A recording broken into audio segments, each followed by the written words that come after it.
এটা একটা সলিউশন যে আমি অনেকগুলো স্কয়ার সেগমেন্টে ডিভাইড করে তার এরিয়াটুকু বের করলাম। আরেকটা সলিউশন হতে পারে আমি স্কয়ার না অনেকগুলো ভার্টিক্যাল সেগমেন্টে ডিভাইড করব। তো ভার্টিক্যাল সেগমেন্টে কিভাবে ডিভাইড করব? এখানে দেখো এ থেকে বি বাউন্ডারির মধ্যে অনেকগুলো ভার্টিক্যাল সেগমেন্ট আছে, এবং ভার্টিক্যাল সেগমেন্টের যে উপরের পোর্শনটুকু এটা কিন্তু একটা স্ট্রেট লাইন। যেটা একটা স্ট্রেট লাইন, এটা একটা straight line, straight line, straight line. এই স্ট্রেট লাইন হওয়ার কারণে দেখো সামান্য পরিমাণ এরর কিন্তু থেকে যাচ্ছে। কিছু পরিমাণ কার্ভের নিচে কিছু এরিয়া কোনো ভার্টিক্যাল সেগমেন্টের আন্ডারে পড়ে না, আবার কোনো ভার্টিক্যাল সেগমেন্ট এই কার্ভের উপরে চলে যাচ্ছে, যার কারণে এই এরর গুলো কিন্তু থেকে যাচ্ছে। ঠিক আছে, তো এই এরর গুলো কমানোর উপায় কি? এরর গুলো কমানোর উপায় হচ্ছে আমি যদি এই ভার্টিক্যাল সেগমেন্টের উইথ কমাই দিই। উইথ যদি কমাই তাহলে কি হবে? এখানে এই ভার্টিক্যাল সেগমেন্টের উইথ কমালে সেটা আরো স্কুইজ হবে। আরো স্কুইজ হলে কি হবে? আমার যে উপরের যে পোর্শনটুকু বা নিচের যে আনকভার্ড পোর্শনটুকু সেটা কিন্তু কমে যাবে, কিন্তু নাম্বার অফ ভার্টিক্যাল সেগমেন্ট বেড়ে যাবে। নাম্বার অফ ভার্টিক্যাল সেগমেন্ট বেড়ে গেলে অসুবিধা কি? কম্পিউটেশনাল কস্ট বেড়ে যাবে। তো আমাকে একটা ট্রেড অফ করতে হবে যে আমার এবং প্রেসিশন এবং কম্পিউটেশনাল কস্ট এগুলোর মধ্যে একটা ট্রেড অফ করতে হবে। ওকে, কখনই আমি এক্সাক্ট সলিউশনটা পাবো না। এটাই হচ্ছে নিউমেরিক্যাল মেথডের একটা প্রবলেম, যে আমি এক্সাক্ট সলিউশনটা ম্যাক্সিমাম ক্ষেত্রে খুঁজে পাই না।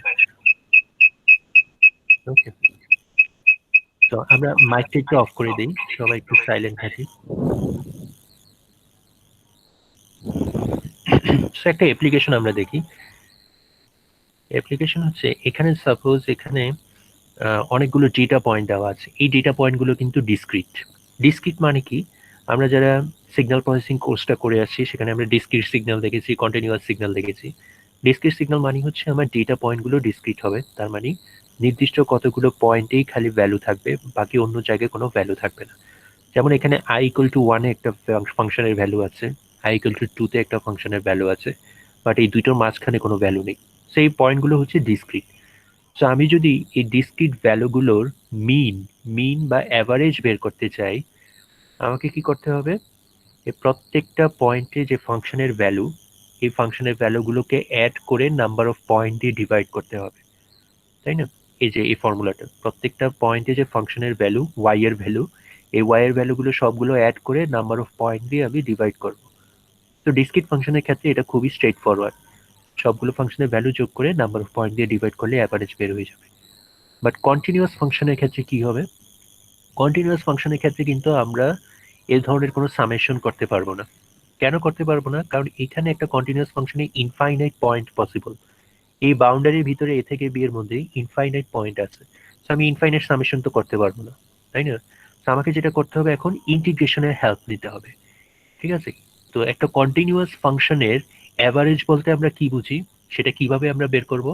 কন্টিনিউয়াস ফাংশনের অ্যাভারেজ বের করতে হবে, এই ফাংশনটাকে আগে ইন্টিগ্রেট করতে হবে উইদিন দ্য বাউন্ডারি, এবং এই বাউন্ডারির যে উইথ, দ্যাট মিনস এ থেকে বি এর যে ডিস্টেন্স বি-এ, সেটা দিয়ে ডিভাইড করতে হবে। তো এটাই হচ্ছে আমার একটা কন্টিনিউয়াস ফাংশনের অ্যাভারেজ ভ্যালু বের করার ফর্মুলা। এই ফর্মুলাতে দেখো একটা ইন্টিগ্রেশন ফাংশন আছে উপরে, তার মানে কি এখানে এই ইন্টিগ্রেশনের ভ্যালুটা আমার বের করতে হবে। আর এটা যেহেতু একটা কন্টিনিউয়াস ফাংশন, তাহলে আমাকে একটা নিউমেরিক্যাল মেথড অ্যাপ্লাই করতে হবে। সো এখানে এই মিন বা অ্যাভারেজ ভ্যালু বের করা, এটা একটা application of numerical method, numerical integration. So এখানে আমার নিউমেরিক্যাল ইন্টিগ্রেশনটা কাজে আসবে। Okay, so it's just an application. তো আমরা দেখে নিই কি কি মেথড আমরা শিখব। নিউমেরিক্যাল মেথড দুই ধরনের, মেইনলি দুই টাইপের, একটা হচ্ছে ক্লোজড মেথড আর একটা হচ্ছে open method. Okay, closed method গুলো কি? ক্লোজড মেথড গুলো হচ্ছে ট্রাপিজয়েডাল রুল, সিম্পসন্স 1/3 রুল এবং সিম্পসন্স 3/8 রুল। এবং এই তিনটা মেথডকে, এই মেথডগুলোকে in short Newton Cotes formula বলা হয়। Okay, in short Newton Cotes formula. So এই মেথডগুলো সেই ক্ষেত্রেই আমরা ইউজ করবো যেখানে আমার ট্যাবুলেটেড ডাটা থাকবে। ট্যাবুলেটেড ডাটা বলতে আমরা কি বুঝি? যখন আমরা কোনো এক্সপেরিমেন্ট করি তখন বিভিন্ন ধরনের ডেটা পয়েন্ট আমরা কালেক্ট করি ফিজিক্যাল এক্সপেরিমেন্ট থেকে। তো এই ধরনের কেসে যেখানে আমার কোনো ফাংশন দেওয়া থাকবে না বা কোনো ধরনের ইকুয়েশন জানা থাকবে না, সেই সব কেসে এই নিউটন কোর্স ফর্মুলাগুলো অ্যাপ্লাই করা অনেক বেশি এফিশিয়েন্ট। ওকে, সেটা মনে রাখতে হবে, নিউটন কোর্স ফর্মুলাগুলো আমরা সবসময় ট্যাবুলেটেড ডাটাতেই অ্যাপ্লাই করব। যদি ফাংশন জানা থাকে বা কোনো ইকুয়েশন জানা থাকে তাহলেও এই মেথডগুলো অ্যাপ্লাই করা যায়, বাট এই মেথডগুলো ততটা এফিশিয়েন্ট না। ওকে, সো এই মেথডগুলো ডিজাইন করা হয়েছে ট্যাবুলেটেড ডাটার জন্য। আর ওপেন যে মেথডগুলো আছে, ওপেন মেথড আর ক্লোজ মেথডে মোটামুটি মিল আছে, অনেকটাই মিল আছে, তবে সামান্য একটু ডিফারেন্স আছে। সো ওপেন মেথড আর ক্লোজ মেথডের ডিফারেন্সটা আমরা একটু পরে দেখব। আর লাস্টে যেটা আমরা দেখবো যে integration of functions or equations, মানে তোমার যদি কোনো ফাংশন জানা থাকে বা ইকুয়েশন জানা থাকে তাহলে কিন্তু তোমার কাছে অনেক বড় একটা টুল আছে। ওকে, ফাংশন জানা থাকা কিন্তু অনেক বড় একটা ব্যাপার। এই জন্য ফাংশন জানা থাকলে বা ইকুয়েশন জানা থাকলে আমরা স্পেশাল কিছু মেথড অ্যাপ্লাই করব, যেগুলো হচ্ছে Romberg integration, adaptive quadrature method, Gauss quadrature method. এই মেথডগুলোর সুবিধা হচ্ছে এই মেথডগুলো ওই ইকুয়েশন বা ফাংশনের যে ফেসিলিটি সেটাকে খুব সুন্দরভাবে ইউজ করতে পারে, যেটা ট্রাপিজয়েডাল রুল বা অন্য যে নিউটন কোর্স ফর্মুলা সে তারা ইউজ করতে পারে না। ওকে, এই জন্য আমরা ফাংশন বা ইকুয়েশন জানা থাকলে অবশ্যই এই তিনটা মেথড বা এই ধরনের মেথডগুলো অ্যাপ্লাই করব। ওকে, সেবার আসা যাক ওপেন মেথড আর ক্লোজড মেথড এই দুটোর মধ্যে ডিফারেন্স কি। ওপেন মেথডের ক্ষেত্রে আমার যে দুইটা বাউন্ডারি, ক্লোজ মেথডের ক্ষেত্রে আমার যে দুইটা বাউন্ডারি পয়েন্ট থাকবে, এই যে এ আর বি দুইটা বাউন্ডারি পয়েন্ট, এই দুইটা বাউন্ডারি পয়েন্টে ফাংশনের যে ভ্যালু সেটা আমাদের জানা থাকবে। ওকে, এটাই হচ্ছে ক্লোজ মেথডের শর্ত, যে আমার বাউন্ডারিতে ফাংশনের ভ্যালু জানা থাকবে, কিন্তু ওপেন মেথডে বাউন্ডারিতে কোনো ফাংশনের ভ্যালু জানা থাকবে না। ওকে, ডিফারেন্সটা এইখানে, ক্লোজড মেথডে ফাংশনের ভ্যালু জানি আর ওপেন মেথডে ফাংশনের ভ্যালু জানি না। ঠিক আছে, সেটাই জাস্ট সামান্য একটু ডিফারেন্স। সো আমরা ম্যাক্সিমাম ক্ষেত্রেই ক্লোজড মেথডগুলোই অ্যাপ্লাই করব, ওপেন মেথডে খুব একটা যাব না, কারণ ওপেন মেথডে ডেটা পয়েন্ট কিন্তু থাকবে না। সো আমাদের একটা পয়েন্টে এজিউম করে নিতে হবে, আর পয়েন্ট অ্যাসাম্পশন করা মানেই হচ্ছে ওই মেথডে কোনো অ্যারর চলে আসবে, কিছু না কিছু অ্যারর চলে আসবে। সো আমরা সবসময় ক্লোজড মেথডেই অ্যাপ্রোচ করব, ক্লোজড মেথড অথবা এই যে integration of function and equation, এই দুইটা মেথড আমরা অ্যাপ্লাই করার চেষ্টা করব।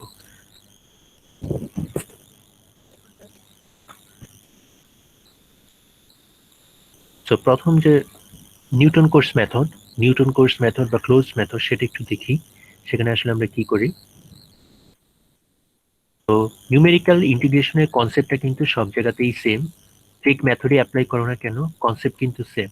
কনসেপ্টটা কি, আমার এই ফাংশনের আন্ডারে যে পোর্শনটুকু আছে বাউন্ডারির ভিতরে, এটাকে আমার কতগুলো স্মলার সেগমেন্টে ডিভাইড করতে হবে এবং প্রত্যেকটা স্মলার সেগমেন্টের এরিয়া বের করতে হবে।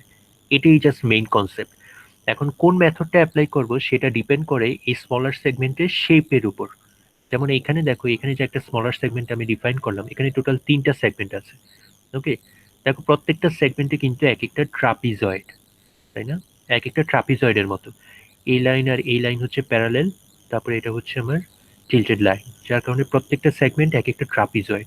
সো এই ধরনের শেপের ক্ষেত্রে আমি যে মেথডটা নিউমেরিক্যাল মেথড অ্যাপ্লাই করব সেটাকে আমি বলবো ট্রাপিজয়েডাল মেথড। আবার এই প্রত্যেকটা শেপ যদি দেখতে রেক্টেঙ্গুলারের মতো হতো তাহলে সেটার আরেকটা নাম হতো। আবার যদি রেক্টেঙ্গুলার না হয়ে অন্য কোনো শেপ হতো তাহলে অন্য আরেকটা নাম হতো। কিন্তু কনসেপ্ট কিন্তু সেম। কনসেপ্টটা কি, প্রত্যেকটা ভার্টিক্যাল সেগমেন্টের এরিয়া বের করে সবগুলো এরিয়া সাম করব। ওকে, সো এই এরিয়াটা কিভাবে আমি ডিফাইন করব বা ভার্টিক্যাল সেগমেন্টটা আমি কিভাবে ডিফাইন করব সেটা ডিপেন্ড করে, দেখো আমাদের বাউন্ডারি যে এক্স এক্সিস সেটা কিন্তু অলওয়েজ ফিক্সড, অলওয়েজ একটা স্ট্রেট লাইন। ওকে, এটা ঠিকই থাকবে। ভার্টিক্যাল যে লাইন দুটো সেটাও আমার ঠিক থাকবে। চেঞ্জেসটা আসবে শুধুমাত্র এইখানে, যে আমার উপরে যে কার্ভের যে পয়েন্টটুকু আছে, পোর্শনটুকু আছে কার্ভের উপরে, সেখানে আমি কি ধরনের লাইন দিয়ে আমি দুইটা ডেটা পয়েন্টকে অ্যাড করি সেটার উপর আমার এই স্মলার সেগমেন্টের শেপটা ডিপেন্ড করে।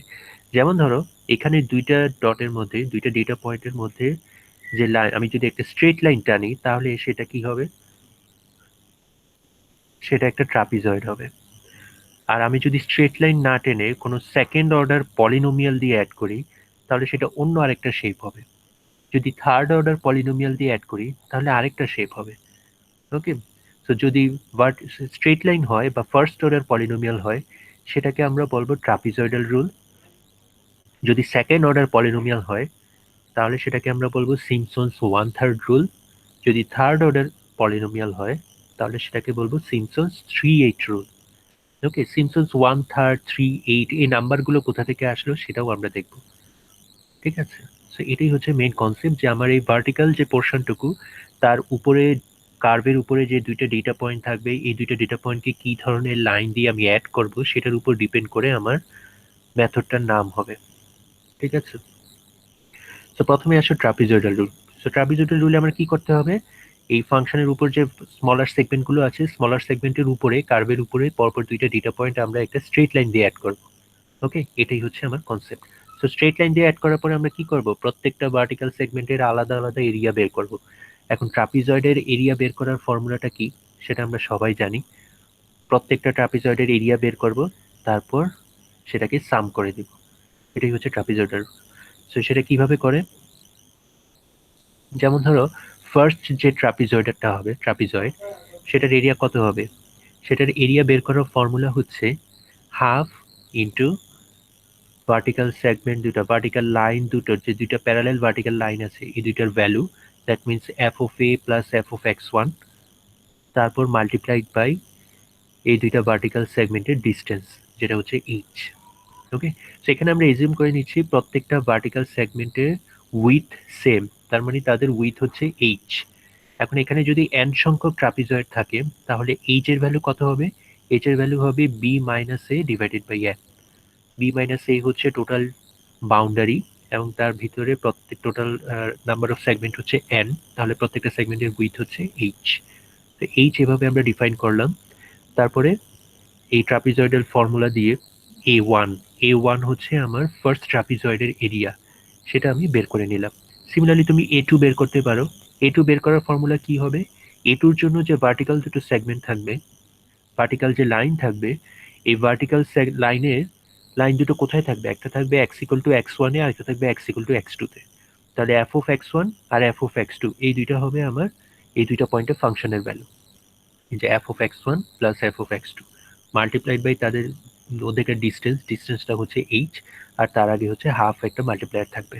ওকে, তো এই হচ্ছে তোমাদের এ1 আর এ2 বের করলাম। সিমিলারলি আমি চাইলে এ3, এ4, এ5 আপ টু এন পর্যন্ত আমি বের করে নিতে পারি। ঠিক আছে, এখন কথা হচ্ছে আমি তো সবগুলো সেগমেন্ট বের করতে যাব না, এখন সবগুলো সেগমেন্টের এরিয়া বের করা ফিজিবল না। দেখো এখানে কিন্তু একটা প্যাটার্ন আছে, প্রত্যেকটা এরিয়ার মধ্যেই কিন্তু একটা প্যাটার্ন আছে, আমরা সেই প্যাটার্নটাকেই ইউজ করার চেষ্টা করব। প্যাটার্নটা কি, এখন টোটাল এরিয়া হচ্ছে এ1 থেকে এন পর্যন্ত আমার সাম করতে হবে, এ1 থেকে এন, তার মানে টোটাল এন সংখ্যক ট্রাপিজয়েড আছে, সবগুলো ট্রাপিজয়েডকে আমি এখন সাম করব। এখন দেখো এ ওয়ান এর ফর্মুলা কি, half into F of A plus F of x one into H, তারপরে এ2 half into F of x one plus F of x two into H, তারপরে এ3, তারপরে সিমিলারলি আমরা লাস্টে এফ অফ এন এভাবে ডিফাইন করতে পারি। ঠিক আছে, তো এখানে দেখো প্রত্যেকটা এরিয়ার মধ্যে কিন্তু একটা প্যাটার্ন চলে আসে। এখন আমি এই বিশাল এত বড় একটা সামেশন কিভাবে করব, আমরা যেটা করব কমন নিব, কমন টার্মগুলো আগে আলাদা করে নিই। কমন টার্ম কোনগুলো হবে, দেখো h/2 into F of A plus F of B. F of A হচ্ছে আমার একদম লোয়ার বাউন্ডারিতে যে ফাংশনের ভ্যালু, আর এফ অফ বি হচ্ছে একদম আপার বাউন্ডারিতে যে ফাংশনের ভ্যালু। ওকে, এই দুইটা টার্ম কিন্তু ইউনিক ভ্যালু, এই দুইটা টার্ম কোথাও আমার রিপিট হচ্ছে না, সো এই দুইটা টার্মকে আমি আগে আলাদা করে নিলাম, h/2 times F of A plus F of B. আর বাকি যে টার্মগুলো সেগুলো দেখো দুইবার করে আসে, দুইবার করে কিভাবে, ফার্স্ট ট্রাপিজয়েডে আমার এফ অফ এক্স ওয়ান আছে, আর সেকেন্ড ট্রাপিজয়েডেও কিন্তু এফ অফ এক্স ওয়ান আছে। ওকে, তো এই দুইটা এরিয়াতেই কিন্তু আমার দুইটা আলাদা আলাদা এফ অফ এক্স ওয়ান আছে। সিমিলারলি এ টুর ক্ষেত্রে দেখো, এ টুতে আমার এফ অফ এক্স টু আছে এবং এ3তেও আমার এফ অফ এক্স টু আছে, তার মানে বাউন্ডারির ভিতরে যতগুলো পয়েন্ট আছে সবগুলো পয়েন্টে ফাংশনের ভ্যালুগুলো দুইবার করে আসে। ওকে, সেই জন্যই হচ্ছে আমরা এখানে 2 মাল্টিপ্লাই করলাম আর h/2 কমন নিলাম, কমন নেওয়ার পরে বাকি যে ফাংশনের ভ্যালু সবগুলোকে অ্যাড করে দিলাম। ওকে, সিম্পল ম্যানিপুলেশন। তো এই পুরো সামেশনটা দেখে কিন্তু এই প্যাটার্নটা আমরা খুঁজে নিয়ে আসলাম, এই প্যাটার্নটা আমরা বের করার পরে জাস্ট একটু সিম্পলিফাই করে নিলাম। ওকে, তো এটাই হচ্ছে আমার total area of the under the curve. এখন এটাকে আরেকটু চাইলে সিম্পলিফাই করতে পারো, যেমন h/2 দুই জায়গাতেই আমার h/2 আছে, সো h/2 টা কমন নিয়ে নিলাম, আর এফ অফ এ আর এফ অফ বি এই দুটো হচ্ছে বাউন্ডারি পয়েন্ট। সো বাউন্ডারি পয়েন্টগুলোকে আমি আপাতত x0 আর xn ডিফাইন করতে পারি। তো এই দুটো টার্ম আলাদা আলাদা থাকবে। আর ভিতরে যে পয়েন্টগুলো আছে সবগুলো পয়েন্টে ফাংশনের ভ্যালুতে আমরা 2 দিয়ে মাল্টিপ্লাই করব। সেখানে জাস্ট 2 দিয়ে আমরা মাল্টিপ্লাই করলাম আর সামেশন সিম্বলটা আমরা ইউজ করলাম। সেটা হচ্ছে একটা সিম্পলিফাইড ফর্মুলা। সো এটাই হচ্ছে আমার ট্রাপিজয়েডাল ফর্মুলার ফাইনাল যে রুল সেটা। ওকে, সো আমরা সবসময় এই ফর্মুলাটা ইউজ করব। তো এখন কথা হচ্ছে এখানে তো অনেকগুলো সেগমেন্ট থাকতে পারে, সেগমেন্টের ইফেক্টটা কোথায় আসবে সেটা একটু দেখি। সেগমেন্টের ইফেক্টটা আসবে এখানে যখন তুমি একটু গ্রাফিক্যালি এটা বুঝার চেষ্টা করবে। তো এখানে দেখো একটা ফাংশন দেওয়া আছে, এখানে যদি আমি দুইটা সেগমেন্ট নেই, দুইটা সেগমেন্ট নিলে কি হবে আমার, দেখো টোটাল এরিয়া হবে এই ড্যাশড পোর্শনটুকু। ওকে, এই যে এই যেটা আমি মার্ক করে রাখলাম। আর বাকি যে খালি পোর্শনটুকু আন্ডার দ্য কার্ভের নিচে যে যতটুকু খালি পোর্শন আছে সেটা কিন্তু আমার এরর। সো মাত্র দুইটা সেগমেন্ট নেওয়ার কারণে আমার এরর কিন্তু অনেক বেশি। আমি যদি তিনটা সেগমেন্ট নিই, তিনটা সেগমেন্ট নিলে দেখো এরর কিন্তু অনেক কমে গেছে। আবার আমি যদি আরেকটু সেগমেন্ট বাড়াই, চারটা সেগমেন্ট নিলে এরর আরো কমবে, পাঁচটা সেগমেন্ট নিলে এরর আরো কমবে। সো সিমিলারলি তুমি যদি সেগমেন্টের নাম্বার বাড়াও তাহলে তোমার এরর কমবে। আর সেগমেন্টের নাম্বার বাড়ালে আরেকটা প্রবলেম হবে যেটা, সেটা হচ্ছে কম্পিউটেশনাল কস্ট, কম্পিউটারের মেমোরি অনেক বেশি খরচ হবে। ওকে, সো আমার দুইটার মধ্যে একটু ট্রেড অফ করতে হবে। সো এই ছিল তোমাদের ট্রাপিজয়েডাল। সো আমরা একটা এক্সাম্পল দেখি। তো আমি অলরেডি বলেছি যে ট্রাপিজয়েডাল রুল বা যে নিউটন কোর্স ফর্মুলাগুলো সেটা কখন আমরা ইউজ করব, ট্যাবুলেটেড ডাটার ক্ষেত্রে। এখন ট্যাবুলেটেড ডাটা এখন আমি দেখাচ্ছি না, আমি জাস্ট একটা ফাংশন দিয়ে তোমাদের দেখাচ্ছি। তো মনে রাখবা যে ট্রাপিজয়েডাল রুল বা সিমসন্স রুল এগুলো কিন্তু সবসময় আমরা ট্যাবুলেটেড ডাটা বা এক্সপেরিমেন্টাল ডেটার ক্ষেত্রে ইউজ করব। ওকে, ফাংশনের জন্য আমরা অন্য কোনো মেথড ইউজ করব। বাট এখন জাস্ট একটা এক্সাম্পল দেখানোর জন্য আমি জাস্ট একটা ফাংশন ইউজ করছি। তো ফাংশনটা হচ্ছে এরকম 0.2 plus 25x minus 200x square is something. So এটার লোয়ার লিমিট দেওয়া আছে a equal to 0, upper limit হচ্ছে b ইকুয়াল টু 0.8। আমার এটা ইন্টিগ্রেশন বের করতে হবে এই বাউন্ডারির মধ্যে। ওকে, সো অলরেডি তারা কোশ্চেনে একটু ওয়েট করো।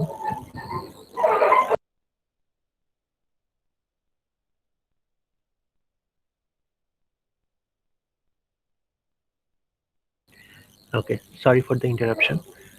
সো এখানে যেটা হবে, আমাদের অরিজিনাল ইন্টিগ্রেশনের ভ্যালু দেওয়া আছে 1.640533। তো এটার সাথে আমরা কম্পেয়ার করবো আমাদের রেজাল্ট। সো এটা আমরা কিভাবে করব, আগে আমাদের ট্রাপিজয়েডাল রুল ইউজ করতে হবে। সেখানে আমরা কয়টা সেগমেন্ট ইউজ করব সেটাও কিন্তু বলা আছে, এই যে 2 সেগমেন্ট ট্রাপিজয়েডাল রুল। তার মানে টোটাল সেগমেন্ট হবে দুইটা। অলরেডি আমার লোয়ার বাউন্ডারি আর আপার বাউন্ডারি দেওয়া আছে। সো দুইটা সেগমেন্ট হতে হলে আমার এই বাউন্ডারির ভিতরে ডেটা পয়েন্ট লাগবে একটা। Okay, so number of segment n equal to 2 আর নাম্বার অফ প্রত্যেকটা সেগমেন্টের উইথ এইচ হবে B minus A divided by N. B এর ভ্যালু 0.8 আর এ এর value 0 divided by number of segment হচ্ছে 2, তাহলে এইচ এর ভ্যালু আসবে 0.4। সো একবার আমি এইচ এর ভ্যালু জেনে গেলে তারপরে আমি কি করব, এই যে আমার ট্রাপিজয়েডাল যে ফর্মুলা আছে এই পুরো ফর্মুলাটা আমরা অ্যাপ্লাই করব। ওকে, সো এখানে এন এর ভ্যালু কত 2 আসবে, তার মানে এই সামেশনটা আসবে i ইকুয়াল টু 1 টু 1। তার মানে জাস্ট একটা ফাংশনের ভ্যালু থাকবে f অফ x1। ওকে, তার মানে পুরো ফর্মুলাটা দাঁড়াবে এরকম, i equal to h by 2 multiplied by f of x0 plus 2f of x1 plus f of x2। Okay, 2 segment ট্রাপিজয়েডের জন্য আমার এই ফর্মুলাটা আসবে। আমার যদি 3 সেগমেন্ট ট্রাপিজয়েড হতো তাহলে কি আসবে, f of x0 plus 2f of x1 plus 2f of x2 plus f of x3। Okay, so এইভাবে জাস্ট ফর্মুলাটা আমাদের ডিফাইন করে নিতে হবে। সো আমি এখানে দেখো f of x0, f of x1, f of x2 এই তিনটা পয়েন্টে ফাংশনের যে ভ্যালু সেটা আমি ডিফাইন করে নিলাম। পয়েন্টগুলো কোথায় কোথায় থাকবে, একটা থাকবে 0-তে যেটা হচ্ছে লোয়ার বাউন্ডারি, তারপরের পয়েন্টটা থাকবে 0 x0 প্লাস এইচ, এইচ এর ভ্যালু হচ্ছে 0.4, তার মানে 0 প্লাস 0.4 এটা হবে আমার নেক্সট ডেটা পয়েন্ট।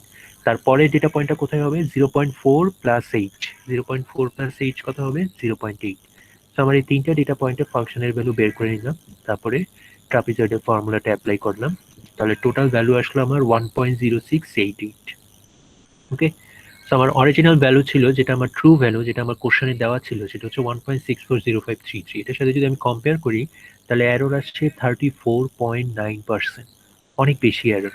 সেই এররটাকে কমানোর উপায় কি, আমি যদি নাম্বার অফ সেগমেন্ট বাড়িয়ে দিই তাহলে কিন্তু এরর কমবে। ওকে, তো সেটা আমি আর তোমাদের দেখাচ্ছি না। নাম্বার অফ সেগমেন্ট বাড়ালে কি হবে তোমরা দেখতে পারো। n equal to 3 করলে কি হবে, 4 হলে কি হবে, 5 হলে কি হবে। দেখবে যে এই এররের যে ভ্যালু ইপসাইলন টি, ট্রু পার্সেন্টেজ এরর, সেটা কিন্তু আমার কমতে থাকবে। ওকে, সেটা খুবই সিম্পল একটা মেথড, ট্রাপিজয়েডাল মেথড।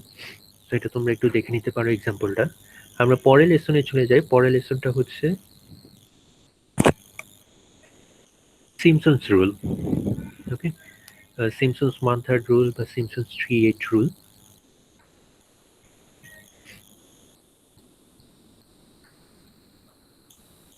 ওকে, প্রথমে এবার দেখি আমরা সিমসন্স রুলটা কি আসলে।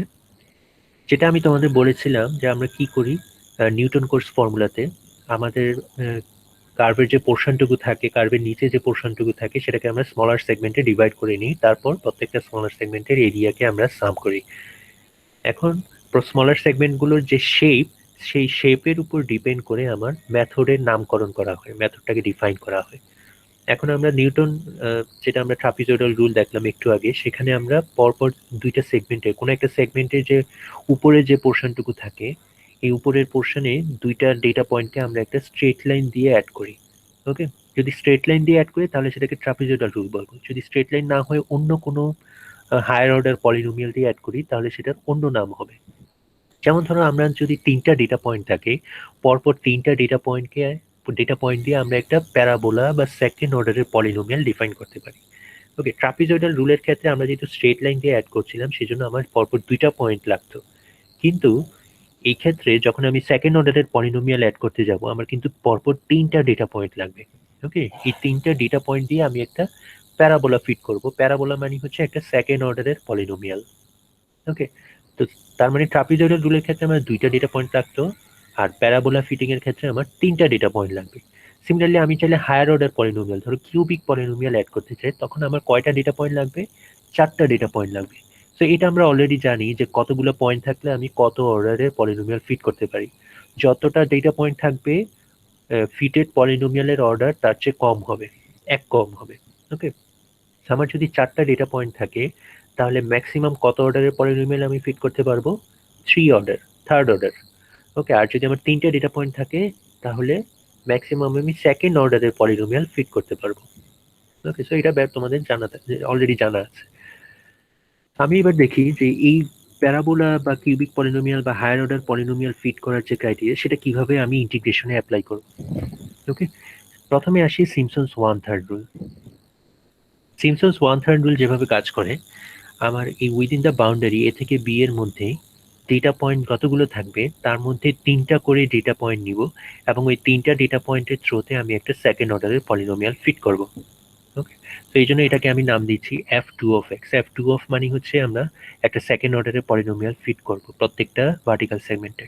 ওকে, তো এখানে যেটা করতে হবে, তার মানে এখানে সিমসন্স 1/3 রুলের ক্ষেত্রে আমার প্রত্যেকটা ভার্টিক্যাল সেগমেন্টে টোটাল তিনটা ডেটা পয়েন্ট থাকবে। ট্রাপিজয়েডাল রুলে প্রত্যেকটা ভার্টিক্যাল সেগমেন্টে দুইটা ডেটা পয়েন্ট ছিল, কিন্তু সিমসন্স 1/3 রুলে যেহেতু আমরা হায়ার অর্ডার পলিনোমিয়াল ফিট করছি, সেজন্য প্রত্যেকটা ভার্টিক্যাল সেগমেন্টে আমার তিনটা ডেটা পয়েন্ট থাকতে হবে। ওকে, সো এটা একটু খেয়াল রাখতে হবে। তো তিনটা ডেটা পয়েন্ট দিয়ে আমি যদি একটা সেকেন্ড অর্ডার পলিনোমিয়াল ফিট করতে চাই, তাহলে সেটা কিভাবে করব? সেটা অলরেডি আমরা লাস্ট ক্লাসে আমরা পড়ে আসছি যে লাগরেঞ্জ পলিনোমিয়াল আমরা ফিট করতে পারি। ওকে, লাগরেঞ্জ পলিনোমিয়াল খুবই হ্যান্ডি একটা টুল। এটা আমরা যে কোনো জায়গায় ইউজ করতে পারি, কার্ভ ফিটিং, ইন্টারপোলেশন, তারপরে ডিফারেন্সিয়েশন, ইন্টিগ্রেশন, সব জায়গায় এই লাগরেঞ্জ পলিনোমিয়াল হেল্পফুল। এখন লাগরেঞ্জ পলিনোমিয়ালের কাজ কি? লাগরেঞ্জ পলিনোমিয়াল কতগুলো ডেটা পয়েন্টের মধ্যে দিয়ে একটা লাইন ফিট করে দেয়, সেটাই হচ্ছে তার সুবিধা। সেটা যদি ইন্টারপোলেশন হয় তাহলেও সেখানে ইউজফুল হবে, আবার ইন্টিগ্রেশন হলে সেখানেও ইউজফুল। কেন এখানে ইউজফুল? যেটা আমি বললাম যে আমার একটা সেকেন্ড অর্ডারের পলিনোমিয়াল ফিট করতে হবে। তো সেকেন্ড অর্ডারের পলিনোমিয়াল ফিট করার জন্য অবশ্যই আমার তখন একটা মেথড দরকার হবে যে এই কিভাবে আমি ফিট করবো। সেই মেথডটাই হচ্ছে আমার লাগরেঞ্জ পলিনোমিয়াল, সেকেন্ড অর্ডার লাগরেঞ্জ পলিনোমিয়াল। সেই লাগরেঞ্জ পলিনোমিয়ালের এই টার্মগুলো কিভাবে আসছে, তোমরা যদি লাস্ট লেসনটা খেয়াল করে থাকো তাহলে বুঝতে পারবে। ওকে, তো কারো যদি কোনো কনফিউশন থাকে তাহলে লাস্ট লেসনটা ফলো করবে, তাহলে তোমরা বুঝতে পারবে যে কিভাবে লাগরেঞ্জ পলিনোমিয়াল ফর্ম করতে হয়। ওকে, আমার তিনটা ডেটা পয়েন্ট ছিল, x1, x2, x0, x1 আর x2। এই তিনটা ডেটা পয়েন্ট দিয়ে আমি একটা সেকেন্ড অর্ডারের পলিনোমিয়াল ফিট করলাম। ওকে, ডান। তাহলে এই সেকেন্ড অর্ডারের পলিনোমিয়ালটাকে এই আই টার্ম যেটা হচ্ছে সেকেন্ড অর্ডারের পলিনোমিয়াল, এটাকে যদি একটু ম্যানিপুলেট করি, ইন্টিগ্রেশন করার পর অ্যালজেব্রিক ম্যানিপুলেট করলে আমার এই ধরনের একটা ফাংশন চলে আসবে। সো এটার পুরো ক্যালকুলেশনটা আমাদের দরকার নেই, এটার আমরা প্রুফ ফলো করব না, আমরা জাস্ট এই ফাংশনটাই আমাদের দরকার। এই ফাংশনে দেখো আমাদের কি আছে, আই ইজ অ্যাপ্রক্সিমেটলি, আই হচ্ছে আমার টোটাল ইন্টিগ্রেশনের value, h divided by 3, h হচ্ছে আমার প্রত্যেকটা ভার্টিক্যাল সেগমেন্টের যে উইথ, সেই উইথটা, f of x0 plus 4f of x1 plus f of x2. ওকে, ওকে, ঠিক আছে। তো এটাই হচ্ছে আমার এইচ, এইচ আর হচ্ছে পুরো ফর্মুলাটা। আমাদের কিন্তু ট্রাপিজয়েডালের ক্ষেত্রে এরকম একটা ফর্মুলা ছিল, তোমরা যদি খেয়াল করে থাকো ট্রাপিজয়েডালের যে ফর্মুলাটা সেটা দেখতে অনেকটা এরকম ছিল। আর সিমসন্স 1/3 এর ক্ষেত্রে আমার এই ধরনের ফর্মুলা আসবে।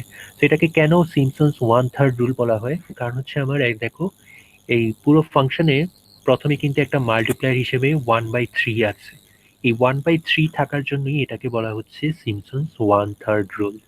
ওকে, এখানে যদি 3/8 থাকতো সেটাকে আমরা বলতাম সিমসন্স 3/8 রুল, যেটা আমরা একটু পরেই দেখবো সিমসন্স 3/8 রুল কিভাবে ফর্ম করা হয়। তো আপাতত আমরা দেখি যে এটা হচ্ছে সিমসন্স 1/3 রুল। তো তোমাদের একটা জিনিস খেয়াল রাখতে হবে, এখানে এইচ এর ডেফিনিশনটা কি। এইচ আমরা ডিফাইন করেছি B minus A divided by 2, ঠিক আছে। ট্রাপিজয়েডের ক্ষেত্রে এইচ এর ডেফিনিশনটা ছিল B minus A divided by N, N হচ্ছে number of total segments, but এখানে সেটা হচ্ছে B minus A divided by 2।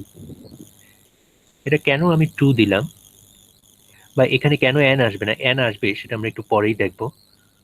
কেন এখানে 2 দিচ্ছি, কারণ এখানে আমরা জাস্ট একটা ভার্টিক্যাল সেগমেন্ট নিয়ে কথা বলছি। ওকে, একটা ভার্টিক্যাল সেগমেন্টে কিভাবে ফিট করার পরে এটা আসলো। তো একটা ভার্টিক্যাল সেগমেন্টে টোটাল পয়েন্ট কয়টা, 3টা ডেটা পয়েন্ট। 3টা ডেটা পয়েন্ট হলে এখানে আসলে কয়টা আহ, আলাদা আলাদা পোর্শন আছে, 2টা আলাদা আলাদা পোর্শন আছে, যার কারণে এখানে আমি 2 দিয়ে ডিভাইড করছি। এখন আমি যদি পুরো ফর্মুলাটা একসাথে দেখি, তার মানে অনেকগুলো ভার্টিক্যাল সেগমেন্ট থাকবে, প্রত্যেকটা ভার্টিক্যাল সেগমেন্টের এরিয়া আলাদা আলাদা বের করব, তখন কিন্তু আবার ওই এনই চলে আসবে, এন যে ভ্যালুটা ছিল। তার মানে এখানে 2টা আসছে আসলে জাস্ট একটা ভার্টিক্যাল সেগমেন্ট কনসিডার করার জন্য।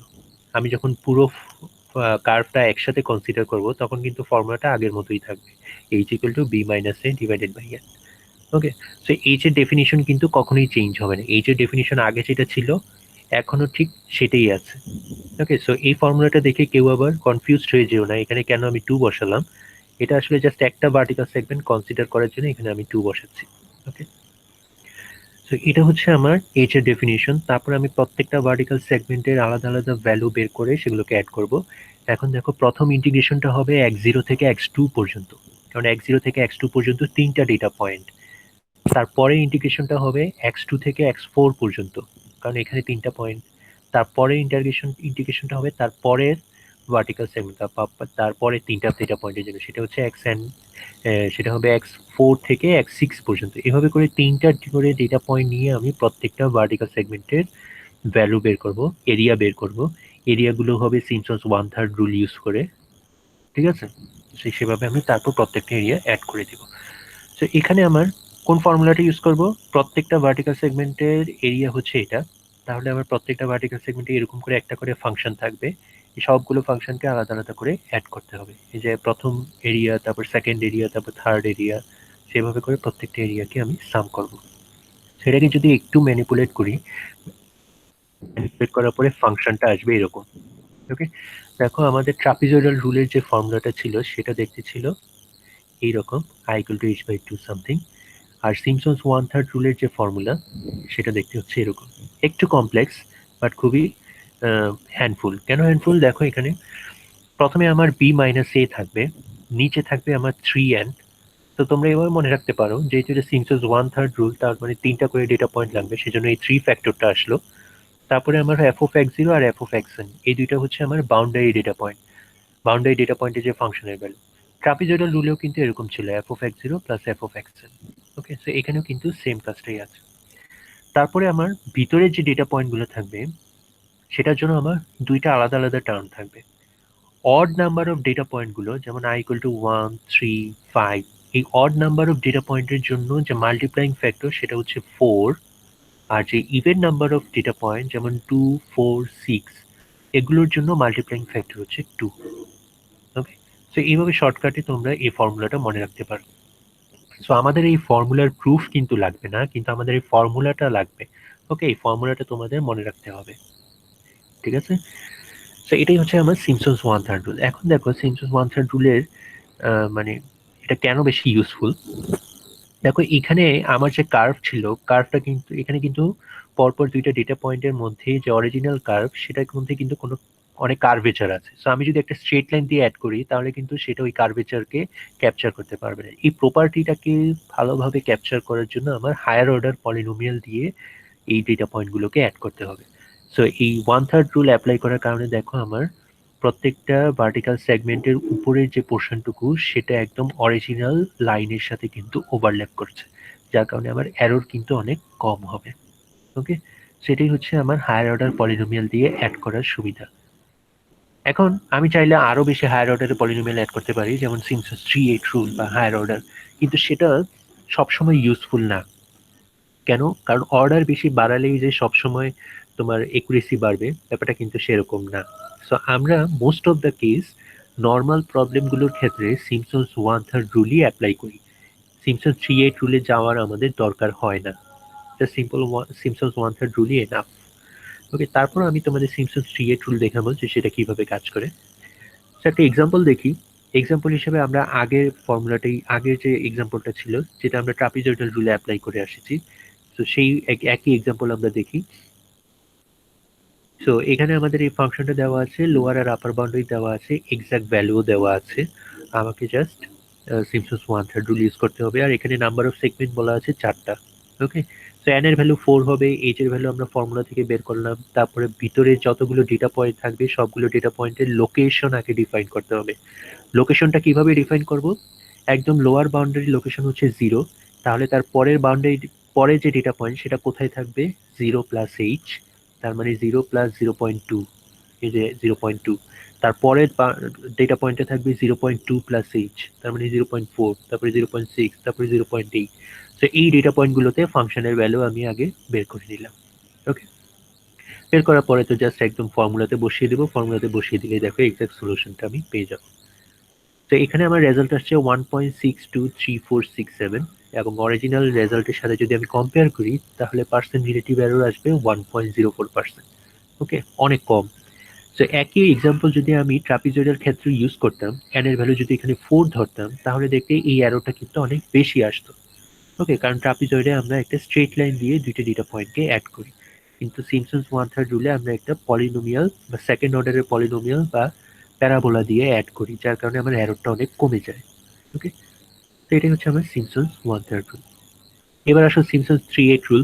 সিম্পসনস 3/8 রুলে আমরা কি করব? আমরা যেখানে ওয়ান থার্ড রুলে 3টা ডেটা পয়েন্ট দিয়ে একটা সেকেন্ড অর্ডারের পলিনোমিয়াল অ্যাড করতাম, এখন আমরা 4টা ডেটা পয়েন্টের মধ্যে দিয়ে একটা থার্ড অর্ডারের পলিনোমিয়াল ফিট করব। ওকে, সেই জন্যই আমরা এখানে এই যে দেখো আই ইকুয়াল টু, ফর্মুলাটা একটু চেঞ্জ হবে, F3 করে দিলাম। F3 মানে হচ্ছে থার্ড অর্ডারের পলিনোমিয়াল দিয়ে অ্যাড করব, লোয়ার বাউন্ডারি এ, আপার বাউন্ডারি বি। এবং আমি যদি এটাকে একটু ম্যানিপুলেট করি, ম্যানিপুলেট কিভাবে করব?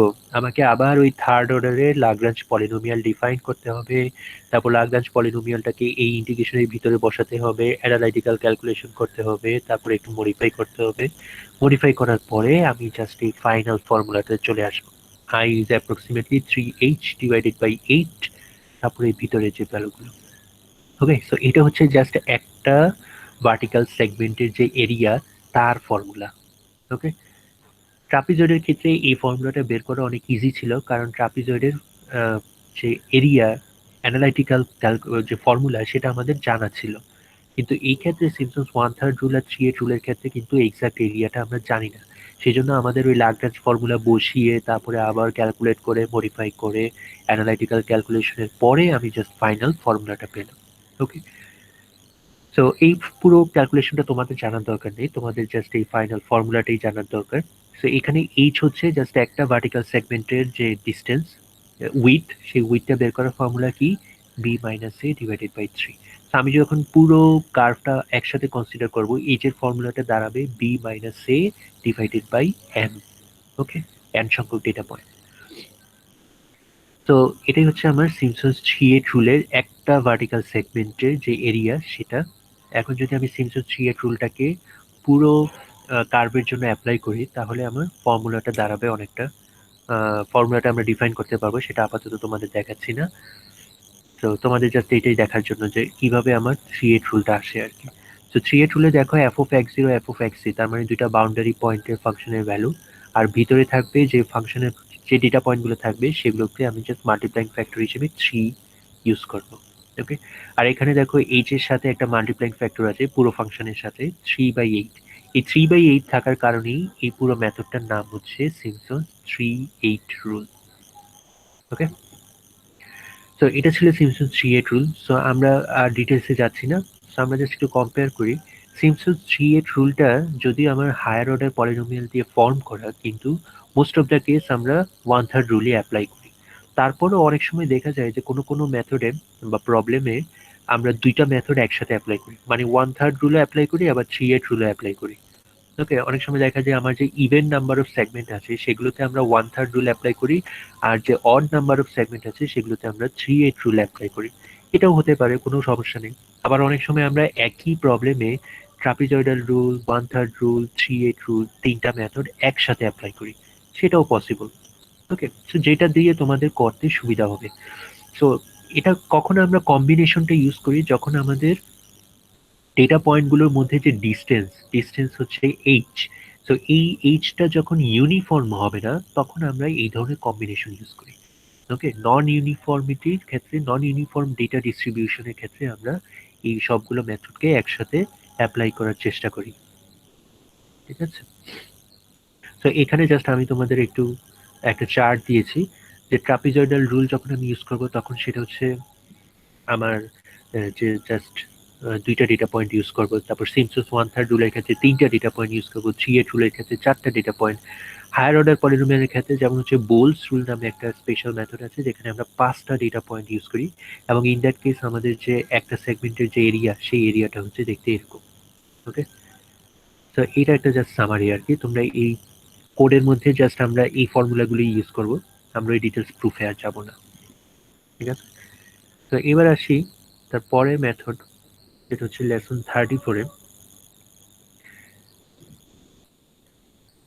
তো 34-এ আমরা দেখবো যে এই যে আমরা এতক্ষণ ধরে শিখলাম যে নন ইউনি সিমসন্স 1/3 রুল, 3/8 রুল, তারপরে ট্রাপিজয়েডাল রুল, এগুলোকে কিভাবে একসাথে একই মেথডে সাইমালটেনিয়াসলি ইউজ করা যায়। সাইমালটেনিয়াসলি ইউজ করার জন্য আমি যেটা বললাম, যখন আনইকুয়াল সেগমেন্ট থাকবে, মানে ডেটা ডেটাগুলো নন ইউনিফর্মলি ডিস্ট্রিবিউটেড থাকবে, তখন আমরা এই ধরনের কম্বিনেশন ইউজ করব। ওকে, তখন একটা মেথড যেটা হতে পারে, ধরো ধরো আমরা শুধুমাত্র ট্রাপিজয়েডাল মেথড ইউজ করব, তখন আমরা যেটা করব প্রত্যেকটা এরিয়া, প্রত্যেকটা ভার্টিক্যাল সেগমেন্টের আলাদা আলাদা এরিয়া বের করে আলাদা আলাদা ভাবে অ্যাড করতে হবে। ওকে, সো এখানে প্রবলেমটা হচ্ছে এখানে যে এইচ ছিল যেটা আমার ইউনিফর্ম ডাটা ডিস্ট্রিবিউশনের ক্ষেত্রে ফিক্সড ছিল, এখন কিন্তু সেটা ফিক্সড না। ওকে, এখন প্রথম সেগমেন্টের জন্য H1, তার পরের সেগমেন্টের জন্য H2, তার পরের সেগমেন্টের জন্য H3, এভাবে করে Hn পর্যন্ত। তার মানে প্রত্যেকটা ভার্টিক্যাল সেগমেন্টের এরিয়াকে আলাদা আলাদা ভাবে ক্যালকুলেট করতে হবে। যেটা ইউনিফর্ম ডেটা ডিস্ট্রিবিউশনের ক্ষেত্রে আমরা জাস্ট একটা প্যাটার্ন ফলো করতাম, এখানে কিন্তু সেই প্যাটার্নটা আর আসবে না, কারণ হচ্ছে এইচ কিন্তু এখন প্রত্যেকটা সেগমেন্টের জন্য ডিফারেন্ট। ওকে, তো এটা একটা সলিউশন হতে পারে। আরেকটা হচ্ছে আমরা সবগুলো মেথডকে একসাথে ইউজ করতে পারি। যেমন ধরো এখানে এই প্রথম দুইটা সেগমেন্টের জন্য 1/3 রুল অ্যাপ্লাই করতে পারি, তারপরে তিনটা সেগমেন্টের জন্য 3/8 রুল অ্যাপ্লাই করতে পারি, তারপরে দুইটার জন্য আবার 1/3 রুল অ্যাপ্লাই করতে পারি, তারপর এনটি সেগমেন্টের জন্য আমরা ট্রাপিজয়েডাল রুল অ্যাপ্লাই করতে পারি, এভাবেও আমরা অ্যাপ্লাই করতে পারি মেথডগুলো। ওকে, সো মনে রাখতে হবে এটা কিন্তু শুধুমাত্র আনইকুয়াল ডাটা ডিস্ট্রিবিউশনের ক্ষেত্রে অ্যাপ্লিকেবল। ওকে, একটা এক্সাম্পল দেখি, একটা এক্সাম্পল দেখলে তোমাদের বুঝতে অনেক সুবিধা হবে। যেমন ধরো এটা একটা টেবল, তোমাদের আমি স্লাইডটা অন করি, স্লাইডটা ওপেন করলে তোমাদের বুঝতে সুবিধা হবে।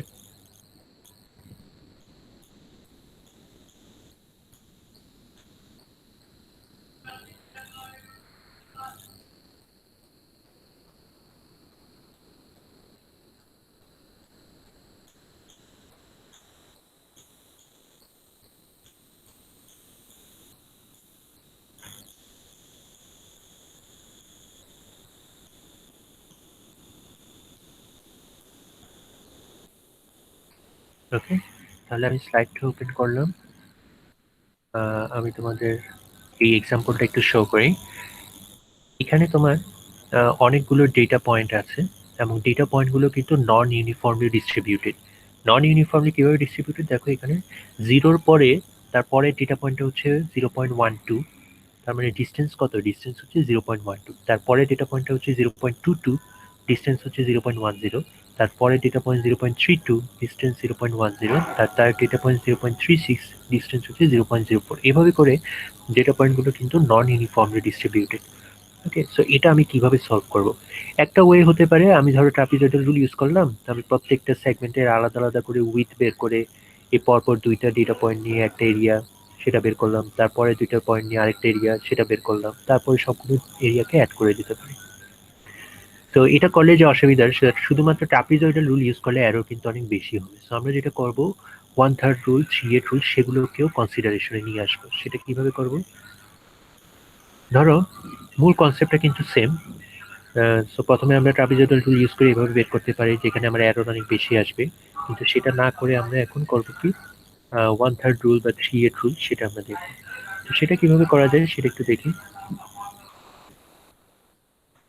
সো প্রথমেই ধরো প্রথম যে দুইটা ডেটা পয়েন্ট 0 আর 0.12, এবং এই দুইটা ডেটা পয়েন্টের মধ্যে দিয়ে আমি একটা জাস্ট ট্রাপিজয়েডাল রুল অ্যাপ্লাই করলাম। ওকে, সো ট্রাপিজয়েডাল রুল অ্যাপ্লাই করলে আমার ফর্মুলাটা হবে এরকম, h into F of x zero plus F of x one divided by 2। এটা হচ্ছে ফার্স্ট সেগমেন্টের, তার মানে 0 আর 0.12 এই দুইটা ডেটা পয়েন্ট দিয়ে যে আমার ফার্স্ট সেগমেন্টটা ফর্ম করলাম সেই সেগমেন্টের এরিয়া। ওকে, তারপরে যে দুইটা ডেটা পয়েন্ট 0.12 আর 0.22, তারপরে 0.12, 0.22 আর 0.32, এই পরপর তিনটা ডেটা পয়েন্টের মধ্যে তোমার যে এইচ বা যে ডিস্টেন্স সেটা কিন্তু সেম। ঠিক আছে, এখানে আমার টোটাল তিনটা ডেটা পয়েন্টের ডিস্টেন্স সেম। সো আমি চাইলেই এই তিনটা ডেটা পয়েন্টের মধ্যে দিয়ে একটা সিম্পসন্স 1/3 রুল অ্যাপ্লাই করতে পারি। ওকে, সো আমি ধরো 0.12 থেকে 0.32 পর্যন্ত এই তিনটা ডেটা পয়েন্টের মধ্যে দিয়ে সিম্পসন্স 1/3 রুল অ্যাপ্লাই করলে আমার যে এরিয়া আসবে সেটা হচ্ছে 0.2758029। ওকে, দ্যাটস গুড। আমি ট্রাপিজয়েডাল ইউজ করলাম, আবার সিম্পসন্স 1/3 ইউজ করলাম।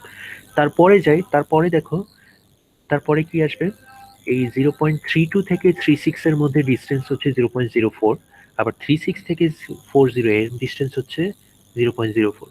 ওকে, তারপরে 0.4 থেকে 0.44 এরও ডিস্টেন্স হচ্ছে 0.44। তার মানে এই চারটা ডেটা পয়েন্ট 0.32, 36, 40, 44 এই চারটা ডেটা পয়েন্টের মধ্যেকার ডিস্টেন্স কিন্তু সেম। সো আমি চাইলে এই চারটা ডেটা পয়েন্টকে একসাথে ইউজ করতে পারি। সো চারটা ডেটা পয়েন্ট দিয়ে আমি কি ইউজ করতে পারি, সিম্পসন্স 3/8 রুল। ওকে, সো এই চারটা ডেটা পয়েন্ট দিয়ে 3/8 রুল অ্যাপ্লাই করলে আমার এরিয়া আসবে 0.2726863। সো এটা ক্যালকুলেশন আমি দেখাচ্ছি না, তোমরা ইজিলি এটা ক্যালকুলেট করতে পারবে।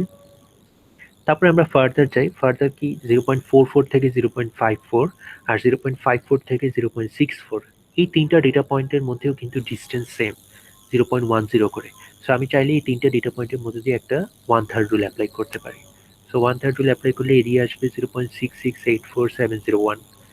ওকে, তারপরে যাই, তারপরে 0.64 থেকে 70, তারপরে 70 থেকে 80, এগুলো কিন্তু আমার নন ইকুইভ্যালেন্ট, মানে তোমার হচ্ছে এই দুইটা ডিস্টেন্স কিন্তু সেম না। সো এই তিনটা ডেটা পয়েন্ট দিয়ে যে দুইটা সেগমেন্ট পসিবল, ওই দুইটা সেগমেন্টে আমি ট্রাপিজয়েডাল রুল অ্যাপ্লাই করবো।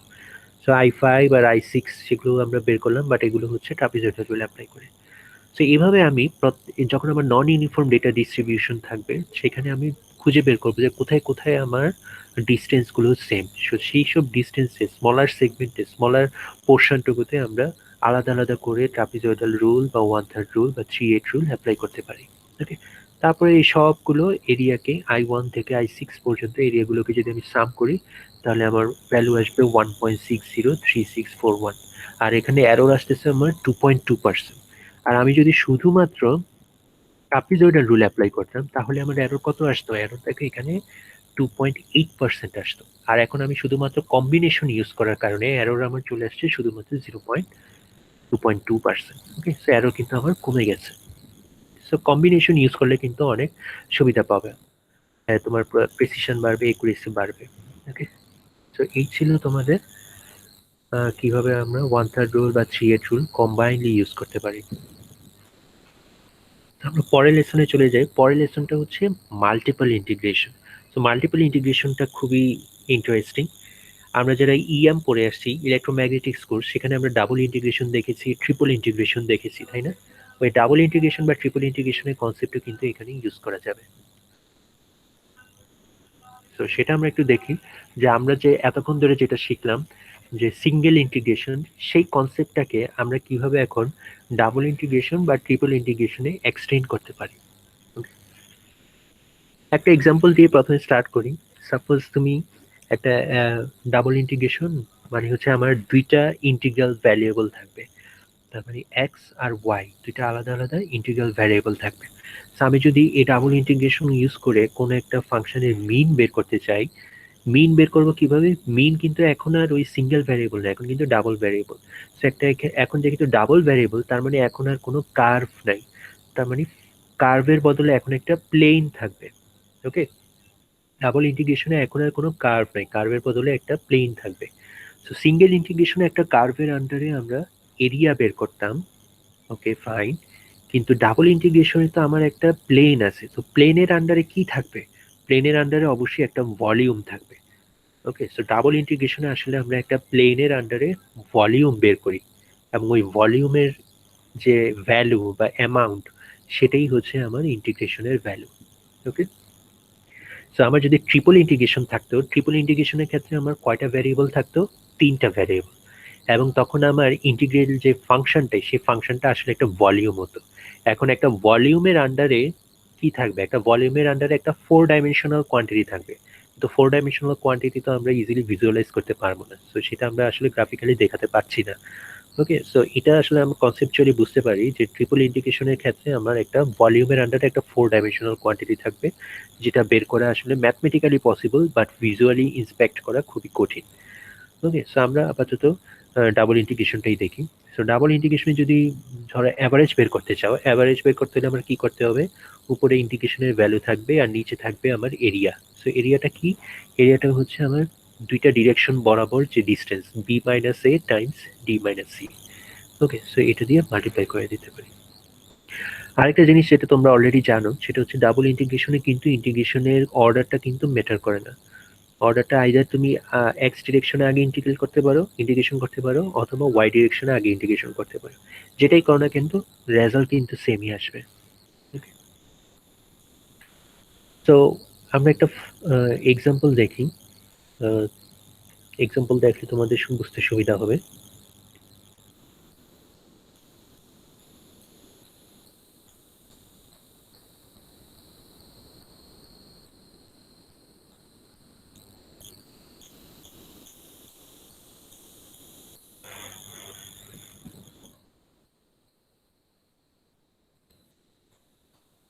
তো একটা ফাংশন ধর আমি ডিফাইন করলাম, এফ অফ এক্স ওয়াই, যেটা হচ্ছে X plus sine Y plus one.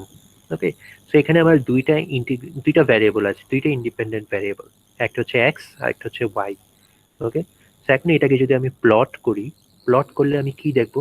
আমি একটা প্লেন দেখতে পাবো। দেখো এখানে এটা হচ্ছে একটা প্লেন। দেখো প্লেনটা কিন্তু অনেকটা দেখতে ঢেউটিনের মতো অনেকটা, বাট এটা কিন্তু একটা প্লেন। যেহেতু আমার এক্স আর ওয়াই দুইটা ভ্যারিয়েবল আছে, তার মানে এই পুরো ফাংশনটা একটা প্লেনের মতো হবে। ওকে, তো এখন যেহেতু আমি ডাবল ইন্টিগ্রেশন বের করব, তার মানে আমাকে কি করতে হবে? এই প্লেনের আন্ডারে যতটুকু পোর্শন থাকবে, তো প্লেনের আন্ডারে কি থাকবে? অবশ্যই একটা ভলিউম থাকবে, 3 ডাইমেনশনাল কোয়ান্টিটি থাকবে, 3 ডাইমেনশনাল স্পেস থাকবে। ওই 3 ডাইমেনশনাল স্পেসের ভলিউমটা বের করতে হবে। ওকে, সিঙ্গেল ইন্টিগ্রেশনে একটা লাইন ছিল, সো লাইনের আন্ডারে আমার একটা এরিয়া বের করতে হতো, বাট এখানে আমার একটা প্লেন আছে, সো প্লেনের আন্ডারে একটা ভলিউম বের করতে হবে। ওকে, তো সেটা আমরা একটু দেখি যে কিভাবে করা যায়। প্রথমে আসো যে এক্স ওয়াই প্লেন, সো আমার যে বাউন্ডারি, সে বাউন্ডারিটা কিভাবে ডিফাইন করা? এক্স ডিরেকশনে 0 থেকে 2 পর্যন্ত, আর ওয়াই ডিরেকশনে -π থেকে +π পর্যন্ত। ঠিক আছে, তো এটা হচ্ছে আমার বাউন্ডারি। তো এই বাউন্ডারির মধ্যে দেখতে ফাংশনটা দেখতে কিরকম হবে? আমি যদি প্লেনটাকে এই বাউন্ডারি দিয়ে কাট করে ফেলি, এই বাউন্ডারির মধ্যে যদি প্লেনটাকে দেখি, তাহলে দেখতে অনেকটা এরকম হবে। ওকে, এখানে নিচে যে হোয়াইট পোর্শনটুকু দেখতে পাচ্ছ, এই হোয়াইট পোর্শনটুকুই হচ্ছে আমার 3 ডাইমেনশনাল ভলিউম।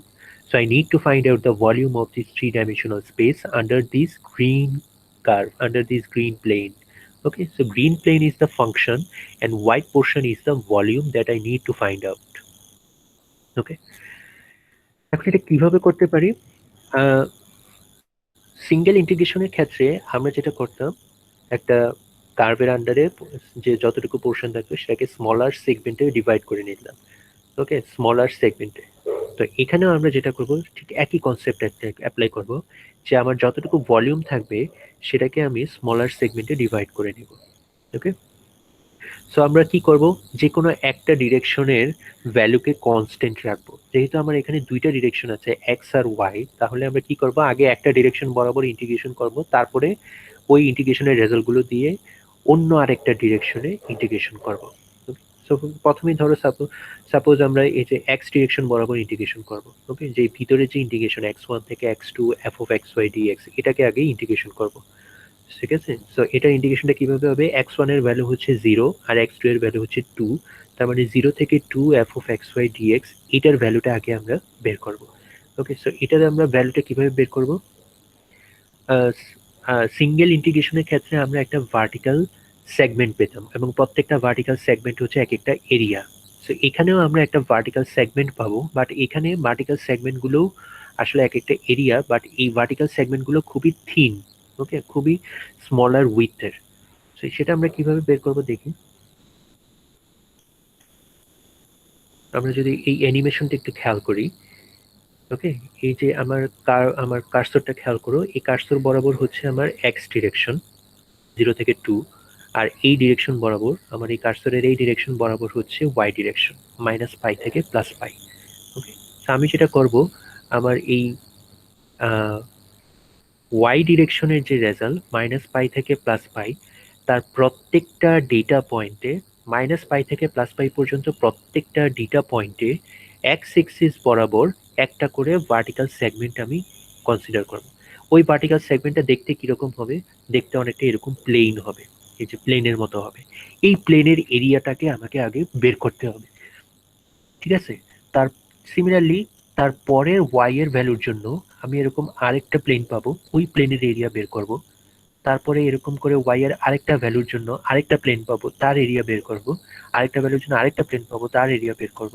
এরকম করে আমি -π থেকে +π পর্যন্ত ওয়াই এর প্রত্যেকটা ভ্যালুতে এক্স ডিরেকশন বরাবর, এই এক্স ডিরেকশন বরাবর একটা করে প্লেন পাবো এবং প্রত্যেকটা প্লেনের এরিয়া আলাদা আলাদা করে ক্যালকুলেট করব। ওই এরিয়াগুলোর রেজাল্টকে একসাথে সাম করলেই আমি আসলে টোটাল যে ডাবল ইন্টিগ্রেশনের ভ্যালু সেটা পেয়ে যাব। ওকে, সো এটাই হচ্ছে আমার মূল কনসেপ্ট। ঠিক আছে, তাহলে এখানে আমরা কি করলাম, আগে কিন্তু আমরা ওয়াই এক্সিস এর ভ্যালু, প্রত্যেকটা ভ্যালুর জন্য এক্স এক্সিস এর বরাবর এরিয়া ক্যালকুলেট করলাম। ঠিক আছে, তার মানে এই এরিয়াটা কিভাবে ক্যালকুলেট করবো, এই এরিয়াটাও কিন্তু আসলে একটা ইন্টিগ্রেশন। যেহেতু এখানে ডাবল ইন্টিগ্রেশন, তার মানে প্রত্যেকটা এরিয়া বের করা কিন্তু আসলে একটা ইন্টিগ্রেশন। সেই প্রত্যেকটা এরিয়া আসলে এক একটা ইন্টিগ্রেশনের রেজাল্ট। ওকে, সো এটা এইভাবে আমরা করতে পারি। এবার যদি আমি ইন্টিগ্রেশনের অর্ডারটাকে চেঞ্জ করে দিই, সাপোজ আমরা এক্স ওয়াই ডিরেকশন বরাবর আগে কনস্ট্যান্ট ছিলাম, এবার আমরা এক্স ডিরেকশন বরাবর কনস্ট্যান্ট থাকবো। তাহলে এক্স এর ইয়ে কত, লিমিট কত, 0 থেকে 2, এক্স এর ডিরেকশন হচ্ছে এই বরাবর। আমার কার্সরটা খেয়াল করো, তার মানে এই 0 থেকে 2 পর্যন্ত প্রত্যেকটা ভ্যালুতে ওয়াই ডিরেকশন বরাবর একটা করে প্লেন পাবো এবং এই প্লেনের এরিয়াটা আমি বের করব। ওকে, তো এরকম করে এক্স এর একটা ভ্যালুর জন্য একটা প্লেন পাবো, তার এরিয়া বের করব। তারপরে এক্স এর আরেকটা ভ্যালুর জন্য আরেকটা প্লেন পাবো, তার এরিয়া বের করব। তারপরে আরেকটা ভ্যালুর জন্য আরেকটা প্লেন পাবো, তার এরিয়া বের করব। এরকম করে এক্স এর ওই লিমিটের মধ্যে 0 থেকে 2 এর মধ্যে লিমিটের মধ্যে অনেকগুলো প্লেন পাবো এবং সেই প্লেনগুলোকে এরিয়া বের করবো। এরিয়া বের করে সবগুলো এরিয়া সাম করলে আমি একটা টোটাল ইন্টিগ্রেশনের রেজাল্ট পেয়ে যাব। ওকে, তো এটাই হচ্ছে আমার কনসেপ্ট। এখন দুই ক্ষেত্রেই আমি আইদার এক্স ডিরেকশন বরাবর ইন্টিগ্রেশন করি অথবা ওয়াই ডিরেকশন বরাবর ইন্টিগ্রেশন করি, যেটাই করি না কেন রেজাল্ট কিন্তু, ফাইনাল রেজাল্ট কিন্তু সেম আসবে। ওকে, সেটা তোমাদের একটু খেয়াল রাখতে হবে। যেটাই করো না কেন, নো প্রবলেম, রেজাল্ট সেম আসবে। তো আমরা এবার পরে চলে যাই, একটা এক্সাম্পল দেখি। এটা তো দেখলাম আমরা গ্রাফিক্যালি বোঝার চেষ্টা করলাম যে কিভাবে আমরা ইন্টিগ্রেশনের কনসেপ্টটা অ্যাপ্লাই করব, ডাবল ইন্টিগ্রেশন বা ট্রিপল ইন্টিগ্রেশন। তো একটা ডাবল ইন্টিগ্রেশনের এক্সাম্পল দেখি। ডাবল ইন্টিগ্রেশনে আমার এখানে দেওয়া আছে এক্সাম্পল হিসেবে একটা heated plate, rectangular heated plate দেওয়া আছে। বিভিন্ন ইন্ডাস্ট্রিতে এই মেথডগুলো আমার খুবই ফ্রিকোয়েন্টলি ইউজ হয়, যে ডাবল ইন্টিগ্রেশনের কনসেপ্টগুলো। তো আমরা তো ইএম পড়ে আসি, ইএম এ আমরা ফার্স্ট টাইম ইলেকট্রিক্যাল ইঞ্জিনিয়ারিং যারা পড়ি, ইলেকট্রোম্যাগনেটিক কোর্সে আমরা ডাবল ইন্টিগ্রেশন বা ট্রিপল ইন্টিগ্রেশনের কনসেপ্টের সাথে প্রথম পরিচিত হই। তো এটা আসলে প্র্যাকটিক্যালি কিন্তু বিভিন্ন ইন্ডাস্ট্রিতে এমনিতেই অ্যাপ্লাই হয়। বিভিন্ন ইন্ডাস্ট্রিতে ধরো তোমার সেমিকন্ডাক্টর ইন্ডাস্ট্রি বলো বা পাওয়ার ইন্ডাস্ট্রি বলো, সেখানে আমরা সবসময় এরকম একটা হিটেড প্লেট দেখতে পাবো।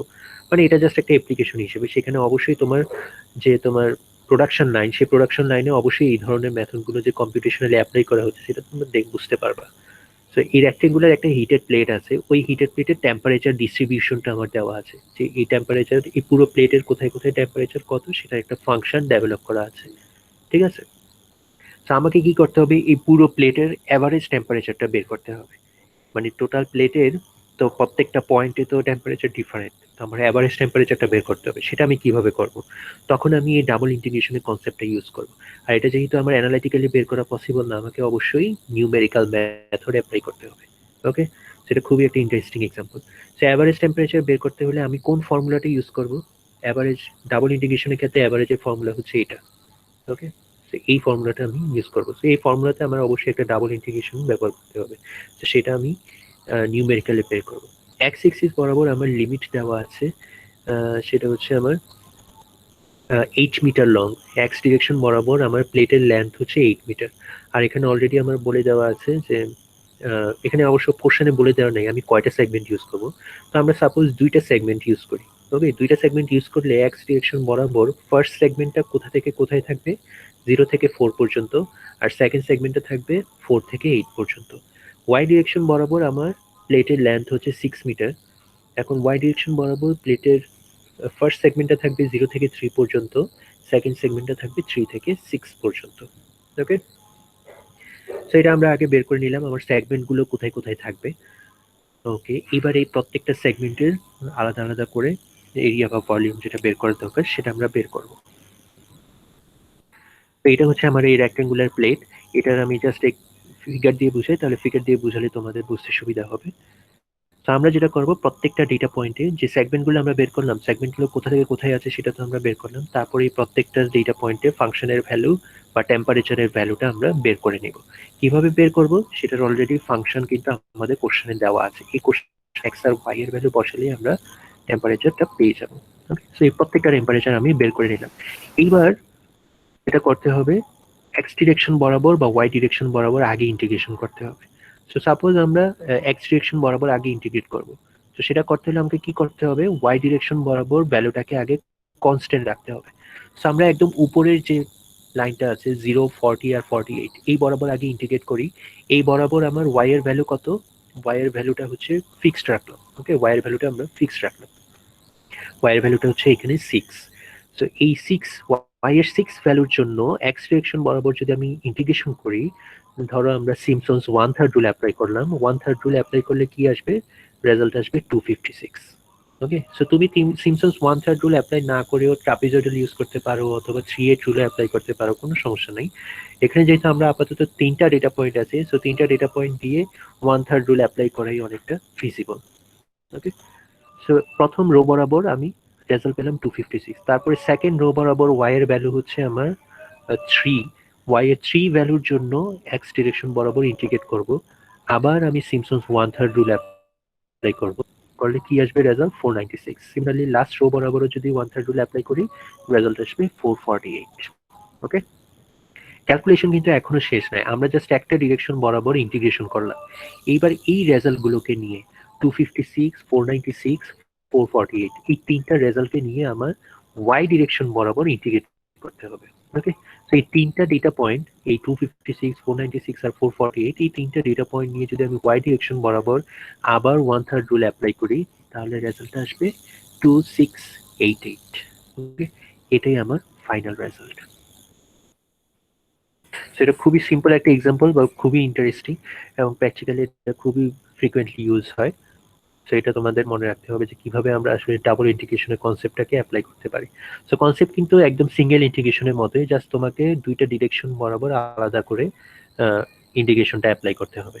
ওকে, সো এখানে আমি 1/3 রুল দিয়ে এক্সাম্পলটা দেখালাম। তোমরা চাইলে 3/8 রুলে অ্যাপ্লাই করতে পারো বা ট্রাপিজয়েডাল রুলে অ্যাপ্লাই করতে পারো, নো প্রবলেম ইন দ্যাট। তো রেজাল্ট কিন্তু সেমই আসবে। ওকে, সো আমরা চাইলেই কিন্তু আমাদের এই আইডিয়াটাকে ট্রিপল ইন্টিগ্রেশনে এক্সটেন্ড করতে পারি। বাট ট্রিপল ইন্টিগ্রেশনের যে কনসেপ্টটা সেটা কিন্তু আমরা ভিজুয়ালি এক্সপ্লেন করাটা অনেকটা মুশকিল। কারণ ট্রিপল ইন্টিগ্রেশনে অলরেডি আমার 3টা ভ্যারিয়েবল থাকে। সো 3টা ভ্যারিয়েবল দিয়ে, 3টে ইন্টিগ্রাল ভ্যারিয়েবল দিয়ে আমি আসলে একটা 3 ডাইমেনশনাল কোয়ান্টিটি বা ভলিউম ডিফাইন করতে পারি। বাট ওই ভলিউমের আন্ডারে যে ভ্যালুটা আমার বের করতে হবে, যেটা আসলে আলটিমেট টার্গেট, একটা ভলিউমের আন্ডারে অবশ্যই একটা 4 ডাইমেনশনাল কোয়ান্টিটি থাকবে, যেটা আসলে ভিজুয়ালাইজ করা খুব একটা সহজ না। ওকে, সো আমরা ট্রিপল ইন্টিগ্রেশনের কনসেপ্টটাকে আপাতত স্কিপ করে যাচ্ছি, ঠিক আছে? বাট ম্যাথমেটিক্যালি কিন্তু সেটা অ্যাপ্লাই করা পসিবল। তো এখানে যে অ্যানিমেশনটা খান একাডেমি থেকে নেওয়া হয়েছে। খান একাডেমির এই ছোটখাটো ফাংশনে খুব ভালো অ্যানিমেশন পাওয়া যায়। সো তোমরা ওই অ্যানিমেশনগুলো খান একাডেমি থেকে ফলো করতে পারো, অথবা আমাদের জন্য যতটুকু দরকার এখানে যতটুকু দেখিয়েছি সেটাই এনাফ। ওকে, তো আমরা পরের লেসনে চলে যাই, লেসন 36, যেখানে আমরা দেখব যদি আমাদের কোনো ফাংশন বা ইকুয়েশন জানা থাকে তখন কি হবে। ওকে, হ্যাঁ, সরি, সো আমরা নতুন একটা কনসেপ্ট শিখবো, সেটা হচ্ছে রিচার্ডসন এক্সট্রাপোলেশন। এই কনসেপ্টটা খুবই ইন্টারেস্টিং। কেন? কারণ আমাদের যে অলরেডি নোন যে রেজাল্টগুলো থাকবে, সেই রেজাল্টগুলোকে ইউজ করে ম্যানিপুলেট করে আরো কিভাবে বেটার একুরেসির রেজাল্ট প্রডিউস করতে পারি, সেটাই হচ্ছে আমার রিচার্ডসন এক্সট্রাপোলেশন। সো আমরা এই স্পেশাল টেকনিকটা আগে একটু শিখে নিই। রিচার্ডসন এক্সট্রাপোলেশন ইন্টিগ্রেশনে যেমন ইউজ করা যায়, ঠিক তেমনি ডিফারেন্সিয়েশনে অ্যাপ্লাই করা যায়, অন্য অনেক মেথডে রিচার্ডসন এক্সট্রাপোলেশন ইউজ করা যায়। রিচার্ডসন এক্সট্রাপোলেশনের কনসেপ্টটা হচ্ছে আমার অলরেডি বেসিক যে মেথডগুলো থাকবে, যেমন ধরো ট্রাপিজয়েডাল, সিমসন্স রুল বা 1/3 রুল বা 3/8 রুল, ওইগুলো দিয়ে কিছু রেজাল্ট জেনারেট করা থাকবে। ওই রেজাল্টগুলোকে ফার্দার মডিফাই করে বেটার একুরেসির রেজাল্ট জেনারেট করার জন্য আমরা রিচার্ডসন এক্সট্রাপোলেশন ইউজ করি। তো এটা কেন ইউজফুল? কারণ হচ্ছে ট্রাপিজয়েডাল রুল বলো বা সিমসন্স 1/3 রুল বলো, সেগুলোর কিন্তু একটা স্পেসিফাইড লোয়ার লিমিট আছে। ওকে, লিমিট অফ প্রেসিশন আছে। তার মানে এই প্রেসিশনের চেয়ে বেশি প্রেসিশন কিন্তু আমি অ্যাচিভ করতে পারবো না। ওকে, ট্রাপিজয়েডাল রুল বলো বা সিমসন্স 1/3 রুল বলো বা 3/8 রুল বলো, এখানে গ্রাফিক্যালি সেটাই দেখানো হচ্ছে। যেমন ট্রাপিজয়েডাল রুলের আমি অ্যাপ্রক্সিমেটলি 10⁻⁴ অর্ডার পর্যন্ত প্রিসাইজ রেজাল্ট পেতে পারি। আবার সিমসন্স 1/3 রুলে আমি ম্যাক্সিমাম 10⁻⁶ অর্ডার পর্যন্ত প্রিসাইজ রেজাল্ট পেতে পারি। ওকে, সো এর নিচে যাওয়া কিন্তু অনেকটা পসিবল না, এটা আসলে থিওরিটিক্যাল লিমিট। কিন্তু আমি চাইলেই এই রেজাল্টগুলো দিয়ে আমার হাতে যে রেজাল্টগুলো থাকবে সেগুলোকে ফার্দার মডিফাই করে আমি তার চেয়ে বেশি প্রেসিশনের রেজাল্ট বা একুরেসির রেজাল্ট জেনারেট করতে পারি। ওকে, সো সেটাই হচ্ছে আমার রিচার্ডসন এক্সট্রাপোলেশনের কনসেপ্ট। তো রিচার্ডসন এক্সট্রাপোলেশন ইউজ করে আমি রমবার্গ ইন্টিগ্রেশন ইউজ করে দেখাতে পারি। তো রমবার্গ ইন্টিগ্রেশনটা আসলে আমরা পরে দেখব, আগে দেখি রিচার্ডসন এক্সট্রাপোলেশন বিষয়টা আগে কি। সো সাপোজ আমি ট্রাপিজয়েডাল রুল অ্যাপ্লাই করে একটা ইন্টিগ্রেশনের রেজাল্ট পেলাম, সেটা ধরো I of H. Okay, H হচ্ছে আমার নির্দিষ্ট, যেটা আমার সেগমেন্ট উইথ, প্রত্যেকটা ভার্টিক্যাল সেগমেন্টের উইথ সেটা। সো একটা নির্দিষ্ট এইচ ইউজ করে আমি একটা ট্রাপিজয়েডাল ফর্মুলা ইউজ করে আমি একটা ইন্টিগ্রেশনের রেজাল্ট পেলাম। তার সাথে অবশ্যই কিছু অ্যারো থাকবে, যেহেতু এটা নিউমেরিক্যাল ভ্যালু। তো সেই অ্যারোটা হচ্ছে ই অফ এইচ। ওই অ্যারোটা অ্যাড করে দিয়ে আমি আসলে টোটাল যে রেজাল্ট, অরিজিনাল যে ট্রু রেজাল্ট আই, সেটা আমি পাবো। Okay, so I equal to I of H plus C of H. ঠিক আছে, তো এটা ধরো আমি কোনো একটা এইচ এর ভ্যালু ইউজ করে, ধরো 2 সেগমেন্ট ট্রাপিজয়েডাল রুল ইউজ করে আমি একটা রেজাল্ট পেলাম। ওকে, তো এই রেজাল্টটাকে আমি চাইলে ফার্দার মডিফাই করতে পারি। কিভাবে মডিফাই করতে পারি? সাপোজ H1 যে কোনো একটা স্টেপ সাইজ ইউজ করে আমি একটা রেজাল্ট পাবো, তারপর H2 আরেকটা সেগমেন্ট ইউজ করে আরেকটা রেজাল্ট পাবো। এখন I অফ H1 আর E of H1, I of H2, E of H2, যেহেতু এখানে রেজাল্টের সাথে অ্যারোটা অ্যাড করে দিচ্ছি, তার মানে কি দুইটার ক্ষেত্রেই কিন্তু আলটিমেট রেজাল্টটা সেম হবে, কারণ I equal two I of H plus E of H। সেখানে আমি H1 বসাই আর H2 বসাই, যেটাই বসাই না কেন আলটিমেট সামেশনের পরে কিন্তু আমার I আসবে। ওকে, কারণ I হচ্ছে আমার ট্রু রেজাল্ট। সো আমার রেজাল্টের সাথে অ্যারোটা, নিউমেরিক্যাল রেজাল্টের সাথে অ্যারোর অ্যাড করে দিলে সময় আমি অরিজিনাল রেজাল্টটা পাবো। ওকে, তো সেটাই আমরা এখানে ইউজ করেছি। সো আমি h1 বসাই আর h2 বসাই, আলটিমেটলি সামেশন রেজাল্ট কিন্তু ইকুয়াল হবে। ঠিক আছে, তো এখানে আরেকটা জিনিস মনে রাখতে হবে, ট্রাপিজয়েডাল রুলের ক্ষেত্রে যে আমি অ্যারোটা পাই সেটা কিন্তু এইচ স্কোয়ারের সাথে প্রপোর্শনাল। তো এটা আমার এটা এক্সপেরিমেন্টাল রেজাল্ট। সো এটার প্রুফ নিয়ে আসলে আমাদের ডিসকাস করার দরকার নেই। তো আমরা এক্সপেরিমেন্টালি দেখেছি যে অ্যারোটা এইচ এর সাথে squarely related. Okay, so E is approximately proportional to the square of the H. তারপর এটাকে যদি একটু মডিফাই করি, আমি যদি এই অফ এইচ ওয়ান বা ই অফ এইচ টু করি তাহলে আমি কি পাবো, এইচ এস ওয়ান স্কোয়ার বা এইচ টু স্কোয়ার। ওকে, তারপর এটাকে আমি ই অফ এইচ টু কে ডান পাশে নিয়ে গেলাম, তাহলে এটা পাবো। এখন এই ই অফ এইচ ওয়ানটাকে ইকুয়েশন টু কে আমি চাইলে ইকুয়েশন ওয়ানে রিপ্লেস করে দিতে পারি, এই ই অফ এইচ ওয়ানের জায়গায় যদি রিপ্লেস করে দিই তাহলে আমি এই ধরনের একটা রেজাল্ট পাবো। Okay, E of H two, E of H two equal to something. Okay, এখন আমি ই অফ এইচ টু কে ফার্দার সাবস্টিটিউট করব ওই যে I of H equal to I of H two plus E of H two এখানে। তো এখানে যদি সাবস্টিটিউট করি তাহলে আই ইকুয়াল টু কোন একটা রেজাল্ট পাবো। দেখো এই রেজাল্টের আন্ডারে আই অফ এইচ টু আছে, আই অফ এইচ ওয়ান আছে, এইচ ওয়ান আছে, আবার এইচ টু আছে। ওকে, তো এখানে টোটাল যে রেজাল্ট ছিল আই, এখন দেখো আমি আমার অলরেডি যে known value I of H one, I of H two, এগুলো ইউজ করে আমি আসলে একটা মডিফাইড রেজাল্ট পেলাম। এবং এই মডিফাইড রেজাল্টের যদি এরর বের করি সেটার অর্ডার হবে h to the power four. আর অরিজিনাল যে ইকুয়েশন ট্রাপিজয়েডাল রুল ছিল সেটার অর্ডার ছিল এইচ স্কোয়ার। তো অর্ডার যত বাড়বে, এই O of H to the power four order যত বাড়বে তার মানে কি তার একুরেসি তত বাড়বে। তার মানে এই রেজাল্টের মডিফাইড রেজাল্টের একুরেসি কিন্তু আগের রেজাল্টের চেয়ে অনেক বেশি। Okay, so Richardson extrapolation use করে তুমি যদি ধরো এইচ টুর value h one by two করো, তাহলে তুমি যে রিচার্ডসন এক্সট্রাপোলেশন রেজাল্টটা পাবা সেটা হচ্ছে four by three I of H two minus one by three I of H one. তো আই অফ এইচ ওয়ান আর আই অফ এইচ টু কিন্তু অলরেডি তুমি বের করে ফেলেছো বিভিন্ন ধরনের এইচ ওয়ান আর এইচ টু ইউজ করে, ট্রাপিজয়েডাল রুল বা Simpson's one third rule use করে এই রেজাল্টগুলো তুমি পেয়েছো। এখন ওই রেজাল্টগুলোকে তুমি চাইলে এইভাবে এই ফর্মুলার মাধ্যমে ইউজ করে আরো বেটার একুরেসির একটা রেজাল্ট পেতে পারো আই। ওকে, তারপরে তুমি চাইলে পরপর এরকম দুইটা আই বের করার পরে ওই দুইটা রেজাল্টকে নিয়ে ফার্দার মডিফাই করে তুমি আরেকটা হায়ার একুরেসির রেজাল্ট বের করতে পারো, যেটাতে অর্ডার হবে h to the power six. তারপরে তুমি চাইলে ওই H to the power six দুইটা রেজাল্ট ইউজ করে H to the power eight অর্ডারের একুরেসির একটা রেজাল্ট জেনারেট করতে পারো। ওকে, সো এরকম করে তুমি ফার্দার অ্যাপ্রোচ করতে পারো এবং অনেক বেশি একুরেসির রেজাল্ট নিয়ে আসতে পারো। সো শুধুমাত্র ট্রাপিজয়েডাল রুল বা Simpson's one third rule use করে কিন্তু এত হায়ার একুরেসি পাওয়া পসিবল না।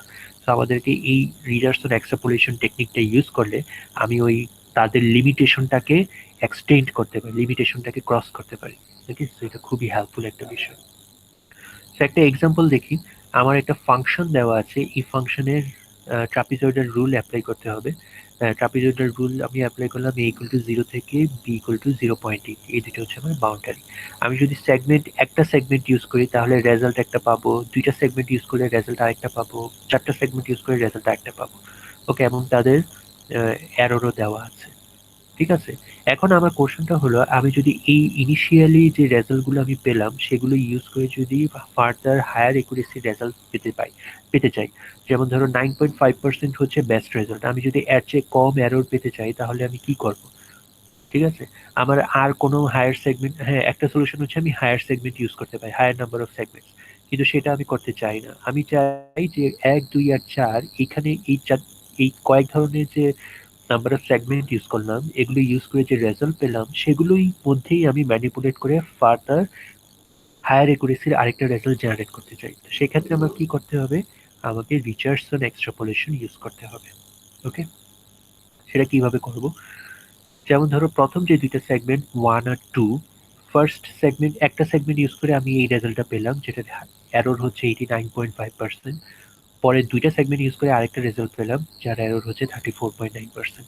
ঠিক আছে, এই দুইটা রেজাল্টকে ওয়ান টু আর 0.1728 1.0688 এই দুইটা রেজাল্টকে আমি একসাথে রিচার্ডসন ফর্মুলা ইউজ করি, এই যে এই ফর্মুলাটা ইউজ করে। ঠিক আছে, এই ফর্মুলাটা ইউজ করে আমি চাইলে order of H to the power four এই অর্ডারে মানে হায়ার একুরেসি আরেকটা রেজাল্ট পেতে পারি যেটা হচ্ছে 1.367467। ওকে, এবং এটার এরর পার্সেন্টেজ কত দেখো, 16.6%। ওকে, অরিজিনালি এই দুইটা সেগমেন্টের এরর ছিল 89.5% আর 34.9%। এখন এই দুইটাকে রিচার্ডসন এক্সট্রাপোলেশন ইউজ করে নতুন আরেকটা রেজাল্ট জেনারেট করার পরে এরর দেখো কত কমে গেল, 34.9% থেকে একদম কমে 16.6% চলে আসলো। ওকে, সেটা তো খুবই ভালো ব্যাপার। তার মানে আমি শুধুমাত্র আমার অরিজিনাল রেজাল্ট গুলোকে ইউজ করে একটু মডিফাই করে একটা বেটার একুরেসি রেজাল্ট পেয়ে গেলাম। ওকে, তারপরে দেখো আমি যদি দুইটা সেগমেন্ট ইউজ করি বা চারটা সেগমেন্ট ইউজ করি, তার মানে পরের যে দুইটা দুইটা আলাদা আলাদা রেজাল্ট আছে, এই দুইটা রেজাল্টকে যদি ফার্দার রিচার্ডসন এক্সট্রাপোলেশন ইউজ করে O order of H to the power 4 এর রেজাল্ট জেনারেট করে, তাহলে এরর আসবে 1%। এখানে ইন্ডিভিজুয়াল এরর ছিল 34.9% আর 9.5%, আর এখন এরর আসছে অনলি 1%। তার মানে কি এরর অনেক কমে গেল।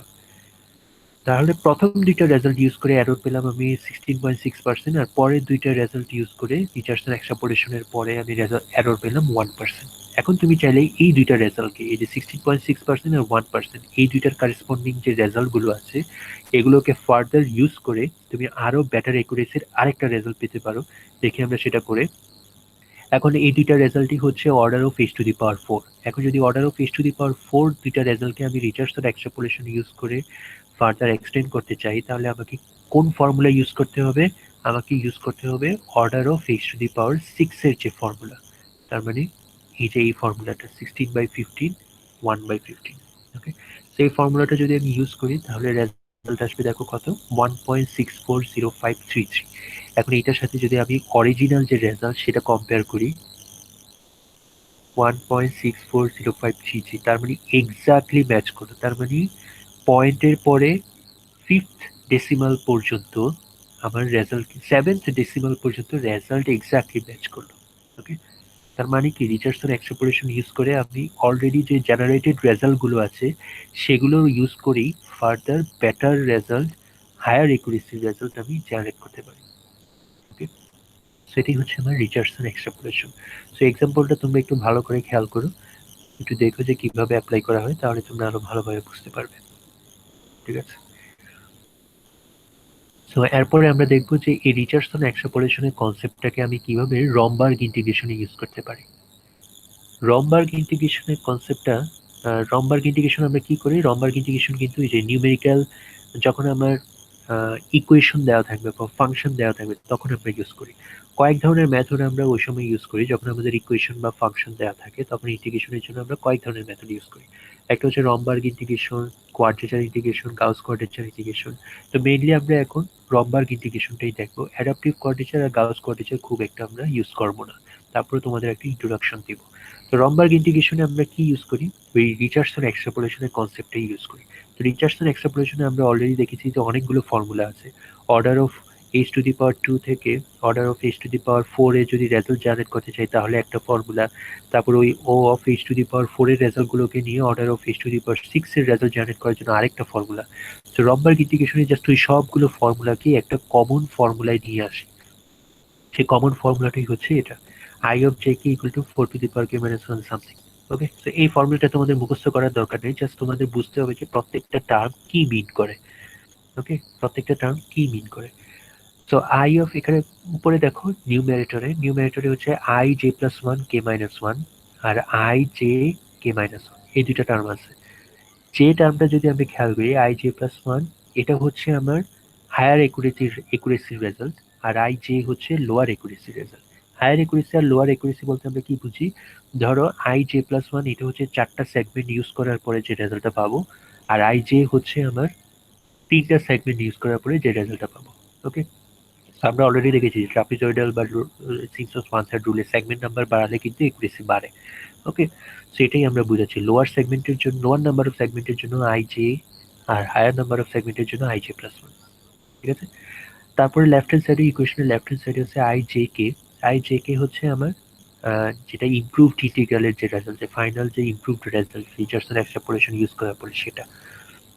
কে আর জে কি মিন করে সেটা একটু বুঝতে হবে। কে হচ্ছে আমার level of integration. Level of integration বলতে আমরা কি বুঝি? কে ইকুয়াল টু যদি 1 হয় তার মানে হচ্ছে অরিজিনাল ট্রাপিজয়েডাল রুল, অরিজিনাল যে আমরা ফর্মুলাগুলো ইউজ করে যে রেজাল্টটা পেলাম সেগুলো। কে ইকুয়াল টু 2 হচ্ছে আমার order of S to the power 4 এর রেজাল্ট। তার মানে আমার Richardson extrapolation first time apply করার পরে যে রেজাল্টগুলো পেলাম সেগুলো হচ্ছে অর্ডার অফ s⁴ এবং তার জন্য k এর ভ্যালু হচ্ছে 2। তারপর যদি আমি অর্ডার অফ s⁴ এর রেজাল্টগুলোকে ইউজ করে অর্ডার অফ s⁶ এর রেজাল্ট জেনারেট করি, তখন ওই লেভেলের জন্য k এর ভ্যালু হবে 3। ওকে, so k corresponds to the level of integration at which level we are applying the Romberg integration or Richardson extrapolation. ওকে, তারপরে হচ্ছে যে আরেকটা ইন্ডেক্স হচ্ছে যে ডিফাইন করে কোনটা বেশি একুরেট আর কোনটা লেস একুরেট রেজাল্ট, যেটা অলরেডি আমরা বলে আসছি। j+1 হচ্ছে হায়ার একুরেসি রেজাল্ট, লেস আর জে হচ্ছে লোয়ার একুরেসি রেজাল্ট। সো কে আর জে এই দুইটা ইন্ডেক্স সেটাই মিন করে। সো একটা এক্সাম্পল আমি ডিটেলসে ডিসক্রাইব করেছি, তোমরা যদি ভিডিওটা দেখো তাহলে ভিডিওটা দেখে বুঝবে যে রিচার্ডসন এক্সট্রাপোলেশনটা কিভাবে আসলে অ্যাপ্লাই করা হচ্ছে এবং খুব ডিটেলসে এক্সপ্লেন করা আছে। সো তোমাদের একটু ভিডিওটা দেখতে হবে এই এক্সাম্পলটা বোঝার জন্য। তো এটা আমি আই হোপ তোমরা দেখবে এবং এটা বোঝার চেষ্টা করবে যে কিভাবে রিচার্ডসন এক্সট্রাপোলেশন, যেটা আমি একটু আগে ডিসকাস করলাম, এখানে যে এক্সাম্পল দিয়ে ডিসকাস করলাম সেটাকেই যা জেনারেলাইজড ওয়েতে ফার্দার এক্সপ্লেইন করা আছে। তো তোমাদের ভিডিওটা একটু দেখতে হবে। ওকে, তারপরে আমরা ইকুয়েশনের জন্য আরো অনেক মেথড ইউজ করি, quadrature method, Gauss quadrature method, adaptive quadrature method. Adaptive কোয়াড্রেচারে আমরা যেটা করি যে আমার এইচ এর যে ভ্যালুটা সেটাকে ডাইনামিক্যালি চেঞ্জ করি। তার মানে প্রথম কয়েকটা ডেটা পয়েন্টের জন্য একটা এইচ নিলাম, পরে কয়েকটা ডেটা পয়েন্টের জন্য আরেকটা এইচ নিলাম। সো সেখানে আমার ইউনিফর্ম ডেটা ডিস্ট্রিবিউশন থাকার পরেও আমরা অন্য ডিফারেন্ট এইচ ইউজ করি। ঠিক আছে, ডিফারেন্ট এইচ ইউজ করার একটা কেস আমরা অলরেডি দেখেছি, যেখানে আমরা ডেটাগুলো নন ইউনিফর্মলি ডিস্ট্রিবিউটেড, বাট ইউনিফর্ম ডিস্ট্রিবিউশনের ক্ষেত্রেও আমরা চাইলে এইচ এর ভ্যালুটা চেঞ্জ করতে পারি। সেটাই হচ্ছে আমার অ্যাডাপটিভ কোয়াড্রেচার। তার মানে আমি ডাইনামিক্যালি এইচ এর ভ্যালুটাকে সিচুয়েশনের সাথে কম্পেয়ার করে জাস্ট অ্যাডাপ্ট করে নিচ্ছি। ওকে, সেটাই হচ্ছে আমার অ্যাডাপটিভ কোয়াড্রেচার। তো এটা যেটা করি আমরা, যখন আমার ফাংশনের ভ্যালু একদম ফ্ল্যাট থাকে সেখানে আমার এইচ এর ভ্যালুটা আমরা অনেক বেশি নেই, বড় নেই। আর যেখানে আমার ফাংশনের ভ্যালুটা খুব বেশি ফ্রিকুয়েন্টলি চেঞ্জ হয় সেখানে আমরা এইচ এর ভ্যালুটা কমিয়ে দিই। ওকে, তো সেটাই হচ্ছে আমার অ্যাডাপটিভ নেচার। এনভায়রনমেন্টের সাথে ফাংশনের যে নেচার সেটার সাথে আমার কম্পেয়ার করে আমি এইচ এর ভ্যালুটাকে চেঞ্জ করে দিই। ওকে, সো সেটা আমরা করে দেখবো, অ্যাডাপটিভ কোয়াড্রেচারের কনসেপ্ট আমরা করে দেখবো। আরেকটা মেথড আছে গাউস কোয়াড্রেচার। যখন আমার ফাংশন দেওয়া থাকবে গাউস কোয়াড্রেচারে আমরা কি করব, আমাদের যে গাউস কোয়াড্রেচারের কনসেপ্টটা খুবই ইন্টারেস্টিং। এখানে দেখো, নর্মাল ইন্টিগ্রেশনে আমরা কি করি, যে ডেটা পয়েন্টগুলো থাকে ওই ডেটা পয়েন্টগুলোকে সরাসরি অ্যাড করে দিই। কিন্তু গাউস কোয়াড্রেচারে আমরা যেটা করি, আমরা ওই ডেটা পয়েন্টের বাইরেও ফাংশনটাকে এক্সটেন্ড করি। সো এখানে দেখো আমার সাদা পোর্শনটুকু কিন্তু অনেক বেশি, তাই না? কিন্তু এই সাদা পোর্শনটুকুকেই আমি চাইলে একটু সার্কামভেন্ট করতে পারি। কিভাবে করতে পারি, আমি যদি দুইটা ডেটা পয়েন্টের বাইরেও আমার এরিয়া অফ ইন্টারেস্টটাকে এক্সটেন্ড করি, তাহলে দেখো এখানে কিছু পরিমাণ এরর কিন্তু অ্যাড হবে। এই যে এই স্মল সেগমেন্ট যেটা আমার কার্ভের উপরে চলে গেছে, এই সেগমেন্টটুকু, এটা একটা এরর। তারপরে এখানে লেফট হ্যান্ড সাইডে যে কার্ভের উপরে যে পোর্শনটুকু আছে এটা একটা এরর।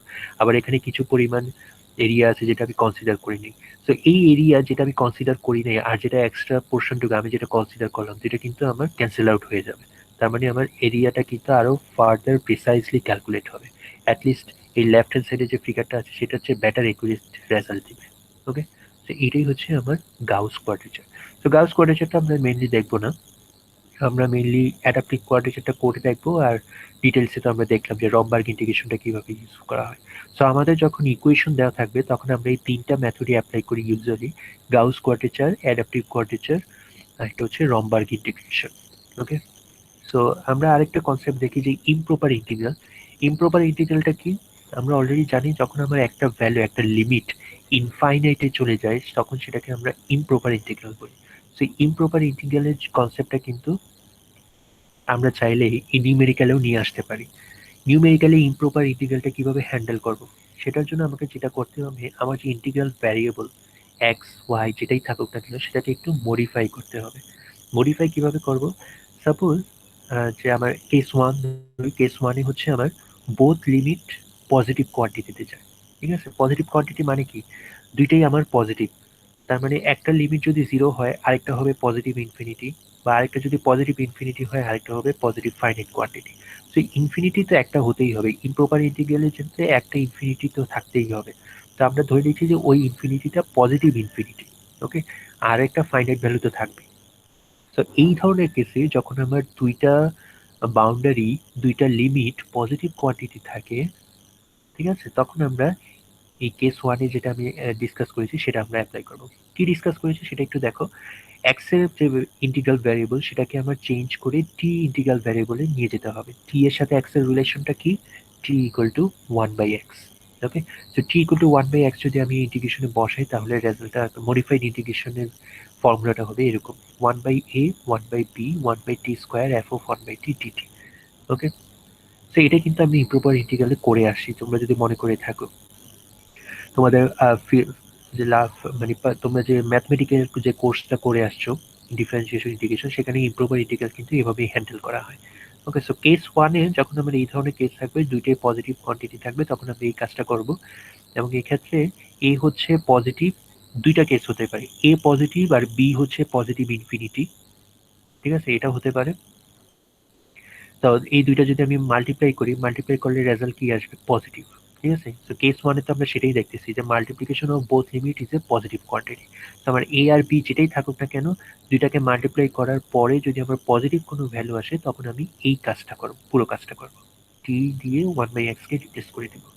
ওকে, সো এখানে আমার দুইটা কেস হতে পারে, এ এর ভ্যালু পজিটিভ, বি এর ভ্যালু ইনফিনিটি। তাহলে দেখো এ আর বি মাল্টিপ্লাই করলে কিন্তু পজিটিভ একটা রেজাল্ট আসবে, যদিও ইনফিনিটি বাট পজিটিভ। আবার এর ভ্যালু নেগেটিভ ইনফিনিটি হতে পারে, বি এর ভ্যালু নেগেটিভ হতে পারে। এই ক্ষেত্রেও কিন্তু নেগেটিভ নেগেটিভ মাল্টিপ্লাই হয়ে পজিটিভ হবে এবং আমি একটা ফাইনাইট রেজাল্ট পাবো, সরি পজিটিভ রেজাল্ট পাবো। ওকে, তো এই কেসটা আমার খেয়াল রাখতে হবে যে লিমিটের উপর ডিপেন্ড করে আমি কেস ওয়ানটা অ্যাপ্লাই করব, যখন আমার এ আর বি মাল্টিপ্লাই করলে গ্রেটার দেন 0 হবে। ওকে, এখন যে মডিফাইড যে ইন্টিগ্রেশনটা পালাম, যে এই যে ফর্মুলাটা, তুমি চাইলে এখন এটাকে নর্মাল যে মেথডগুলো আছে, Newton Cotes formula, trapezoidal rule, Simpson's rule, এগুলো ইউজ করে সলভ করতে পারো, কোনো সমস্যা নেই, একই রকম। এবার আসো কেস টুতে, যদি আমার দুইটা লিমিটকে মাল্টিপ্লাই করলে একটা নেগেটিভ রেজাল্ট আসে তখন আমি কি করব? ওকে, এক্ষেত্রে দুইটা কেস হতে পারে, যে আমার মাইনাস ইনফিনিটি থেকে পজিটিভ একটা কোয়ান্টিটি বা পজিটিভ কোয়ান্টিটি থেকে মাইনাস ইনফিনিটি একটা ভ্যালু। এই ধরনের ক্ষেত্রে আমরা যেটা করব, ইন্টিগ্রেশনটাকে একটু মডিফাই করে নিব। আমরা একটা ইন্টারমিডিয়েট পয়েন্ট ধরে নিব মাইনাস এ। তাহলে আমরা কি করব তখন? মাইনাস ইনফিনিটি থেকে মাইনাস এ পর্যন্ত একটা ইন্টিগ্রেশন ক্যালকুলেট করব, তারপর মাইনাস এ থেকে বি পর্যন্ত আরেকটা ইন্টিগ্রেশনের ভ্যালু ক্যালকুলেট করব। ওকে, এক্ষেত্রে কি হবে, আমার প্রথম যে ইন্টিগ্রেশনটা মাইনাস ইনফিনিটি থেকে মাইনাস এ, এখানে দেখো লিমিট কিন্তু দুইটাই নেগেটিভ। সো আমি যদি এই দুইটাকে মাল্টিপ্লাই করি তাহলে একটা পজিটিভ রেজাল্ট পাবো। তার মানে এই প্রথম ইন্টিগ্রেশনটা আমি চাইলে এই কেস ওয়ানের ফর্মুলা দিয়ে সলভ করতে পারি। ওকে, কিন্তু যে পরের ইন্টিগ্রেশনটা মাইনাস এ থেকে বি, এটা তো একটা নর্মাল ইন্টিগ্রেশন। কেন? কারণ এ ও ফাইনাইট, বি ও ফাইনাইট। সো তুমি চাইলে এটা একটা নর্মাল ইন্টিগ্রেশনের মতো সলভ করতে পারো, ঠিক আছে। তো কেস ওয়ান আর কেস টু কিন্তু খুবই ইম্পর্টেন্ট, যে কিভাবে আমি ইমপ্রপার ইন্টিগ্রাল হ্যান্ডেল করব। ওকে, তো এই ছিল তোমাদের নিউমেরিক্যাল ইন্টিগ্রেশনের কনসেপ্ট। আমরা দেখলাম যে কিভাবে আমরা নিউটন কোটস ফর্মুলা, ক্লোজড মেথডগুলো অ্যাপ্লাই করতে পারি। ওপেন মেথড আমরা অ্যাপ্লাই করি, ওপেন মেথড আর ক্লোজড মেথড কিন্তু অলমোস্ট সিমিলার, একই বলা যায়। শুধুমাত্র ওপেন মেথডে আমার দুইটা ডেটা পয়েন্ট, দুইটা বাউন্ডারিতে যে ফাংশনের ভ্যালু সেগুলো আমার জানা থাকে না।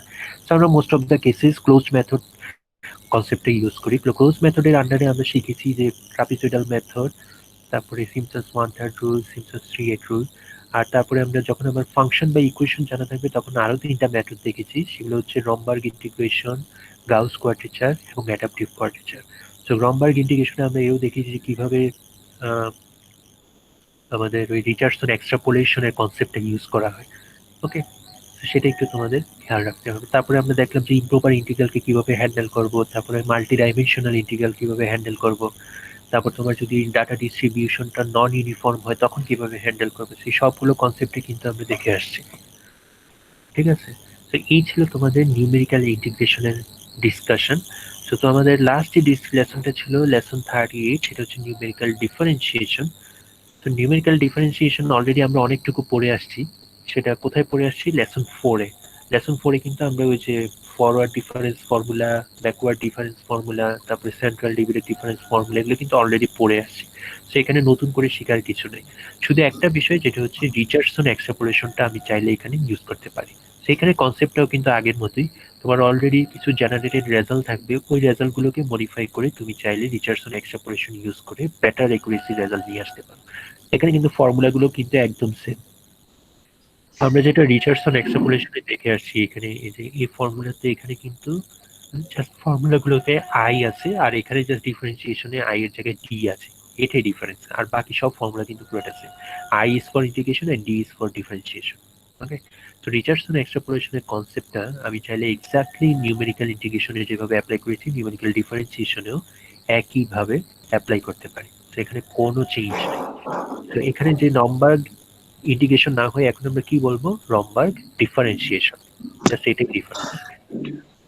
ওকে, সো এরপরে আমরা দেখতে পারি যে আনইকুয়ালি স্পেস ডেটার ক্ষেত্রে আমরা কিভাবে হ্যান্ডেল করবো। এটাও কিন্তু নিউমেরিক্যাল ইন্টিগ্রেশনের মতোই একদম সেম, যেটা আমরা দেখলাম যে নিউমেরিক্যাল ডিফারেন্সিয়েশন ইন্টিগ্রেশনে আমরা নন ইউনিফর্ম ডেটার ক্ষেত্রে এইচ এর ভ্যালুটা ডিফারেন্ট হয়, তো আমরা প্রত্যেকটা আলাদা আলাদা সেগমেন্টে রেজাল্ট বের করে একসাথে সাম করি। আর ডিফারেন্সিয়েশনের ক্ষেত্রে আমরা যেটা করতে পারি, নন ইউনিফর্ম ডেটা থাকলে আমরা একটা সেকেন্ড অর্ডারের লাগরেঞ্জ পলিনোমিয়াল ফিট করতে পারি। তারপর ওই লাগরেঞ্জ পলিনোমিয়াল ইউজ করে আমরা ওই যেখানে যেখানে আমার ডেটা নাই সেখানে সেখানে আমরা ডেটা নতুন করে জেনারেট করতে পারি। কারণ লাগরেঞ্জ পলিনোমিয়াল যেহেতু আমরা জানি কিভাবে ফিট করতে হয়, তার মানে ওই পলিনোমিয়াল ইউজ করে আননোন ডেটা পয়েন্টে আমরা ফাংশনের ভ্যালু জেনারেট করতে পারি। সো এরকম করে আমার যেখানে যেখানে ফাংশনের ভ্যালু জেনারেট করলে পুরো ডেটা ডিস্ট্রিবিউশনটা ইউনিফর্ম হবে, সেখানে সেখানে ফাংশনের ভ্যালুটা আমরা জেনারেট করে নিব। ওকে, সো একবার যখন আমার ইউনিফর্ম ডেটা ডিস্ট্রিবিউশন ফর্ম হয়ে যাবে, তারপরে আমরা normal central difference, forward difference বা ব্যাকওয়ার্ড ডিফারেন্স ইউজ করব। ওকে, সো কনসেপ্টটা হচ্ছে এটাই, যে আমরা জাস্ট লাগরেঞ্জ পলিনোমিয়াল ফিট করে রেজাল্টটা আলাদা আলাদা পয়েন্টে ডেটা জেনারেট করে নিব, তারপর ইউনিফর্ম করার পরে ডিফারেন্সিয়েশনের ফর্মুলাগুলো অ্যাপ্লাই করব। ওকে, সো লাগরেঞ্জ পলিনোমিয়াল ইউজ করতে পারো, আবার তোমরা চাইলে নিউটনস যে ডিভিডেড ডিফারেন্স ফর্মুলা সেটাও ইউজ করতে পারো, কোনো সমস্যা নেই। আমরা দুইটাই দেখেছি, বাট আমরা most of the case Lagrange পলিনোমিয়ালটাই ইউজ করি। ঠিক আছে, সেখানে একটা খুবই সুন্দর একটা এক্সাম্পল দেওয়া আছে, যে তোমার যদি এটা অলরেডি তোমরা কুইজে হয়তো পেয়েছো, কুইজে বা মিড টার্মে হয়তো পেয়েছো, যে এখানে যদি আমার টেম্পারেচার ডিস্ট্রিবিউশন দেওয়া থাকে, টেম্পারেচার ডিস্ট্রিবিউশন ধরো এটা হচ্ছে সয়েলের ইন্টারফেস, সয়েলের সারফেস। তো ওই সয়েলের সারফেস থেকে মাটির নিচে কিভাবে টেম্পারেচারটা ডিস্ট্রিবিউট হচ্ছে সেটা কিন্তু অবশ্যই আমার একটা নন ইউনিফর্ম ডেটা হবে। সো এখানে যদি আমার তিনটা নন ইউনিফর্ম ডেটা থাকে, তাহলে কিভাবে আমি ডেরিভেটিভ মানে আমার যে টেম্পারেচার যে ফ্লাক্স বা গ্রেডিয়েন্ট কিভাবে টেম্পারেচার চেঞ্জ হচ্ছে সেটা কিভাবে বের করব, সেটা বের করার জন্য আমার ওই যে নিউমেরিক্যালি লাগরেঞ্জ পলিনোমিয়াল আগে ফিট করতে হবে। সেটা আগে দেখি যে আমার কিভাবে করা যায়। সো আমি ধরো হিট ফ্লাক্স বের করতে চাই, হিট ফ্লাক্স হচ্ছে আমার কি ধর কত টেম্পারেচারটা কিভাবে ফ্লো হচ্ছে, মাটির নিচে কিভাবে ফ্লো হচ্ছে সেটা আমি বের করতে চাই। সেটা বের করার ফর্মুলা হচ্ছে এরকম, যে minus K rho C DT by D Z equal to 0। K হচ্ছে আমার coefficient of the thermal diffusivity. এগুলো আমার থার্মাল ইকুয়েশনের ফর্মুলা, থার্মাল ইকুয়েশনের টার্ম। যারা তোমার থার্মাল ইঞ্জিনিয়ারিং করে আসছো ফিজিক্স 1 বা ফিজিক্স 2 তে যারা তোমরা পড়ে আসছো, তারা এই ফর্মুলার সাথে পরিচিত, যে থার্মাল ইঞ্জিনিয়ারিং এ এই ফর্মুলাটা খুবই ফ্রিকোয়েন্টলি ইউজ হয়। ওকে, এটা শুধুমাত্র সয়েলের টেম্পারেচার না, বিভিন্ন ইন্ডাস্ট্রিতে প্রোডাকশন লাইনেও কিন্তু এই ধরনের টেম্পারেচার প্রোফাইল বের করার জন্য আমার এই ফর্মুলাগুলো ইউজ করা হয়। ওকে, সেটার জন্য আমরা যেটা করব, আমরা একটা যে সেকেন্ড অর্ডারের লাগরেঞ্জ ডিফারেন্স পলিনোমিয়াল, ডিফারেন্সিয়েশন পলিনোমিয়াল, এটা আমরা ফিট করে নিব। সো এই ফর্মুলাটা হচ্ছে জাস্ট এরকম।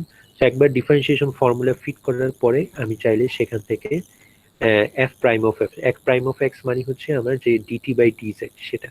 তো এখানে তো এফ দিয়ে আমি জাস্ট ডিফাইন করেছি, এখানে এফ বলতে বুঝাচ্ছি আমার ভ্যারিয়েবল অফ ইন্টারেস্ট। তো এখানে ভ্যারিয়েবল অফ ইন্টারেস্ট কোনটা, ভ্যারিয়েবল অফ ইন্টারেস্ট হচ্ছে টেম্পারেচার, আর এখানে ইন্ডিপেন্ডেন্ট ভ্যারিয়েবল হচ্ছে জেড। তো এখানে লাগরেঞ্জ পলিনোমিয়ালে যদি আমি এফ আর এক্স বুঝাচ্ছি, আসলে এখানে যখন আমি প্রবলেম সলভ করবো তখন আমাকে প্রবলেমের ভ্যারিয়েবল দিয়ে রিপ্লেস করে দিতে হবে। সো এখানে এফ এর জায়গায় আসবে টি, আর এক্স এর জায়গায় আসবে জেড। ওকে, সো একই, এই ফর্মুলাটা জাস্ট ইউজ করতে হবে। তো এফ এর জায়গায় আসবে টি, আর এক্স এর জায়গায় আসবে জেড। সো এইভাবে বসিয়ে আমি যদি সলভ করি, তাহলে আমি just DT by DZ at Z equal to 0 সেটা আমি পেয়ে যাব। এটা -1.33 পার ডিগ্রি সেন্টিমিটার। সো একবার আমি ডিটি বাই ডিজেড পেয়ে গেলে তো হলেই, তারপরে আমি মাইনাস কে রো সি এটা দিয়ে মাল্টিপ্লাই করলেই আমি হিট ফ্লাক্স যেটা সেটা পেয়ে যাবো। ওকে, হিট ফ্লাক্স বের করা হয়ে গেল। সেইভাবে তুমি চাইলে নন ইউনিফর্ম, এখানে কিন্তু নন ইউনিফর্ম ডেটা ডিস্ট্রিবিউশন, এখানে দেখো ডেটাগুলো কিন্তু নন ইউনিফর্মলি ডিস্ট্রিবিউটেড। সো এই ক্ষেত্রে আমি যেটা করলাম যে আমি লাগরাঞ্জ পলিনোমিয়াল ইউজ করে একটা ইন্টিগ্রেশন পলিনোমিয়াল ফিট করে নিলাম। পলিনোমিয়াল ফিট করা বলতে বলতে পারো যে এই তিনটা ডেটা পয়েন্ট দিয়ে একটা লাইন ফিট করে নিলাম, তারপর ওই লাইনে বা ওই ইকুয়েশন ইউজ করে তারপরে আমি ডিটি বাই ডিজেড বা ওই ইকুয়েশনের ওই লাইনের যে ডিফারেন্সিয়েশন বা স্লোপ সেটা আমি বের করলাম। ওকে, তো কনসেপ্টটা কিন্তু খুবই সিম্পল। তারপরে তোমাদের পার্শিয়াল ডেরিভেটিভ বের করতে পারো। পার্শিয়াল ডেরিভেটিভের আইডিয়াটাও কিন্তু একদম সেম। তোমার একটা নির্দিষ্ট ডাইমেনশন বরাবর আগে ডিফারেন্সিয়েশন অ্যাপ্লাই করতে হবে, তারপর অন্য ডাইমেনশন বরাবর ডিফারেন্সিয়েশন অ্যাপ্লাই করতে হবে। এখানে কিন্তু এটা অনেকটা মাল্টিপল যে ইন্টিগ্রেশন ছিল সেটার মতো। মাল্টিপল ইন্টিগ্রেশনে আমার দুইটা ডাইমেনশন ছিল বা তিনটা ডাইমেনশন থাকতে পারে, সেখানে আমরা কি করতাম, একটা নির্দিষ্ট ডাইমেনশন বরাবর আগে ইন্টিগ্রেশন করতাম, তারপরে ওই রেজাল্টগুলো দিয়ে অন্য আরেকটা ডাইমেনশনে ইন্টিগ্রেশন করতাম। এখানেও কিন্তু সেম, যে আমরা একটা নির্দিষ্ট ডাইমেনশন বরাবর আগে ডিফারেন্সিয়েশন করব, তারপর অন্য আরেকটা ডাইমেনশন বরাবর ডিফারেন্সিয়েশন করব। ওকে, সো পার্শিয়াল ডিফারেন্সিয়েশন কয়েক ধরনের হতে পারে।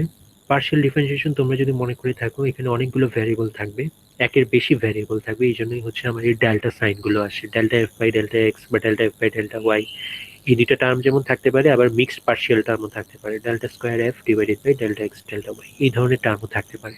তো এগুলোকে আমরা আলাদা আলাদাভাবে ডিফাইন করে নিই। তো এখানে আমি সেন্ট্রাল ডিফারেন্স ফর্মুলা ইউজ করেছি, তোমরা চাইলে ফরওয়ার্ড ডিফারেন্স ফর্মুলা ইউজ করতে পারো, ব্যাকওয়ার্ড ডিফারেন্স ফর্মুলা ইউজ করতে পারো। ওই ফর্মুলা কিন্তু লেসন 4-এ ডিসকাস করা আছে, সো ওই একই ফর্মুলা কিন্তু আমি এখানে অ্যাপ্লাই করতে পারি। ওকে, তারপরে আমরা ধরো দুইটা আলাদা আলাদা যদি মিক্স পার্শিয়াল ডিফারেন্সিয়েশন থাকে, সেক্ষেত্রে আমরা একটা ডাইমেনশন বরাবর আগে ডিফারেন্সিয়েশন ইউজ করব, তারপরে ওইটা ইউজ করে আরেকটা ডাইমেনশন বরাবর ডিফারেন্সিয়েশন ইউজ করব। যেমন delta F by delta X, সেখানে আগে ওয়াই ডাইমেনশন বরাবর রেজাল্টটাকে ফিক্সড রেখে, যে ওয়াই ডাইমেনশন বরাবর রেজাল্ট ফিক্সড রেখে আগে ডিফারেন্সিয়েশন অ্যাপ্লাই করব, তারপর এই পুরোটা, তারপর এই দুইটা জেনারেটেড রেজাল্টের সাথে ওয়াই ডিরেকশন বরাবর আমি ডিফারেন্সিয়েশন অ্যাপ্লাই করব। ওকে, কনসেপ্টটা কিন্তু একদম ইন্টিগ্রেশনের মতোই। তারপর তুমি চাইলে ফার্দার মডিফাই করতে পারো, তুমি যদি চাও যে delta F by delta Y, delta F by delta X, এগুলো চাইলে তুমি এখান থেকে রিপ্লেস করে দিতে পারো। রিপ্লেস করলে একটা বড় ফর্মুলা পাবে। সো এই বড় ফর্মুলা মনে রাখার তো আর দরকার নেই, তোমার যখন দরকার হবে তুমি জাস্ট এই ফর্মুলাটা দেখে ইউজ করবে। ওকে, এটা খুবই সিম্পল। সো একটা সিম্পল একটা চার্ট দেখাই তোমাদের, যে আমি যখন একটা ফাংশনকে ডিফারেন্সিয়েশন করলাম, এই যেমন ধরো এটা একটা ফাংশন, এই ফাংশনটাকে যদি আমি ডিফারেন্সিয়েশন করি, এটা খুবই একটা স্মুথ একটা ফাংশন। ওকে, গ্রাজুয়ালি ইনক্রিজিং ফাংশন, এটাকে যদি ডিফারেন্সিয়েশন করি তাহলে দেখো একটা স্ট্রেট লাইন পেলাম। ওকে, খুবই সিম্পল। কারণ একটা ডিফারেন্সিয়েশন করা মানে কি, ডিফারেন্সিয়েশন মানে হচ্ছে একটা ফাংশনের বিভিন্ন পয়েন্টে স্লোপ বের করা। সো স্লোপটা দেখো খুবই একটা স্মুথ একটা কার্ভ পেলাম, এটা হচ্ছে differentiation curve D Y by D T, আর এটা হচ্ছে Y versus T. Okay, fine. তারপরে আমরা একটু দেখি ইন্টিগ্রেশন করলে কি হবে। সাপোজ কোনো একটা পয়েন্ট জাস্ট একটু ডেভিয়েট হয়ে গেল, কোনো একটা নির্দিষ্ট পয়েন্ট থেকে ডেভিয়েট হয়ে গেল, এখানে দেখো পয়েন্টগুলো কিন্তু smoothly distributed, gradually increasing, but এখানে কোনো একটা কারণে কোনো একটা রেজাল্টে ধরো এক্সপেরিমেন্টাল ডেটার ক্ষেত্রে একটা ছোট্ট অ্যারর চলে আসলো। তো এরকম একটা কার্ভ পেলাম। এবার যদি আমি এটাকে ইন্টিগ্রেশন করি, সরি ডিফারেন্সিয়েশন করি, ডিফারেন্সিয়েশন করলে যেটা হবে দেখো আমার কার্ভটা কিন্তু আর স্মুথ নাই। এখানে ডিফারেন্সিয়েশন করার কারণে কত স্মুথ একটা কার্ভ আসলো, কিন্তু এখানে কোনো স্মুথনেস নাই। তার মানে আমরা কি বললাম, স্মুথনেস নাই। তো আমরা যদি উল্টা কাজটা করি, যে এখান থেকে ইন্টিগ্রেশন করে উপরের রেজাল্টে যাই, তাহলে ধরো এখানে যে ফ্লাকচুয়েশনটা সেটা কিন্তু আবার কমে গেল, তাই না? ফ্লাকচুয়েশনটা অনেক কমে গেছে ইন্টিগ্রেশন করার কারণে, এইটা নিচের কার্ভ থেকে উপরের কার্ভে গেলাম, ফ্লাকচুয়েশন কিন্তু অনেক কমে গেল। তার মানে আমরা বুঝতে পারলাম যে ইন্টিগ্রেশন স্মুথেন্স দ্য এরর। তার মানে আমার জন্য ইকুয়েশন বা ফাংশন বা কোনো একটা মেথডে যদি কোনো এরর থাকে, সেটাকে যদি আমি ইন্টিগ্রেট করি তাহলে কিন্তু ওই এররটা মিনিমাইজ হয়ে যায়। আর আমি যদি ডিফারেন্সিয়েশন করি তাহলে ওই এররটা অ্যাম্পলিফাই হয়ে যায়। ঠিক আছে, এই দুইটা ডিফারেন্স একটু খেয়াল রাখলে তোমাদের অনেক প্রবলেম সলভ করতে অনেক সুবিধা হবে। যে আমি ইন্টিগ্রেশন করলে আমার এররটা অনেক মিনিমাইজ হয়ে যায়, আর ডিফারেন্সিয়েশন করলে এররটা অ্যাম্পলিফাই হয়ে যায়।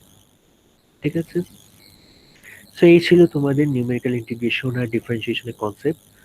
তো এই কনসেপ্টগুলো অলরেডি আমি ডিসকাস করেছি বিভিন্ন লেসনে।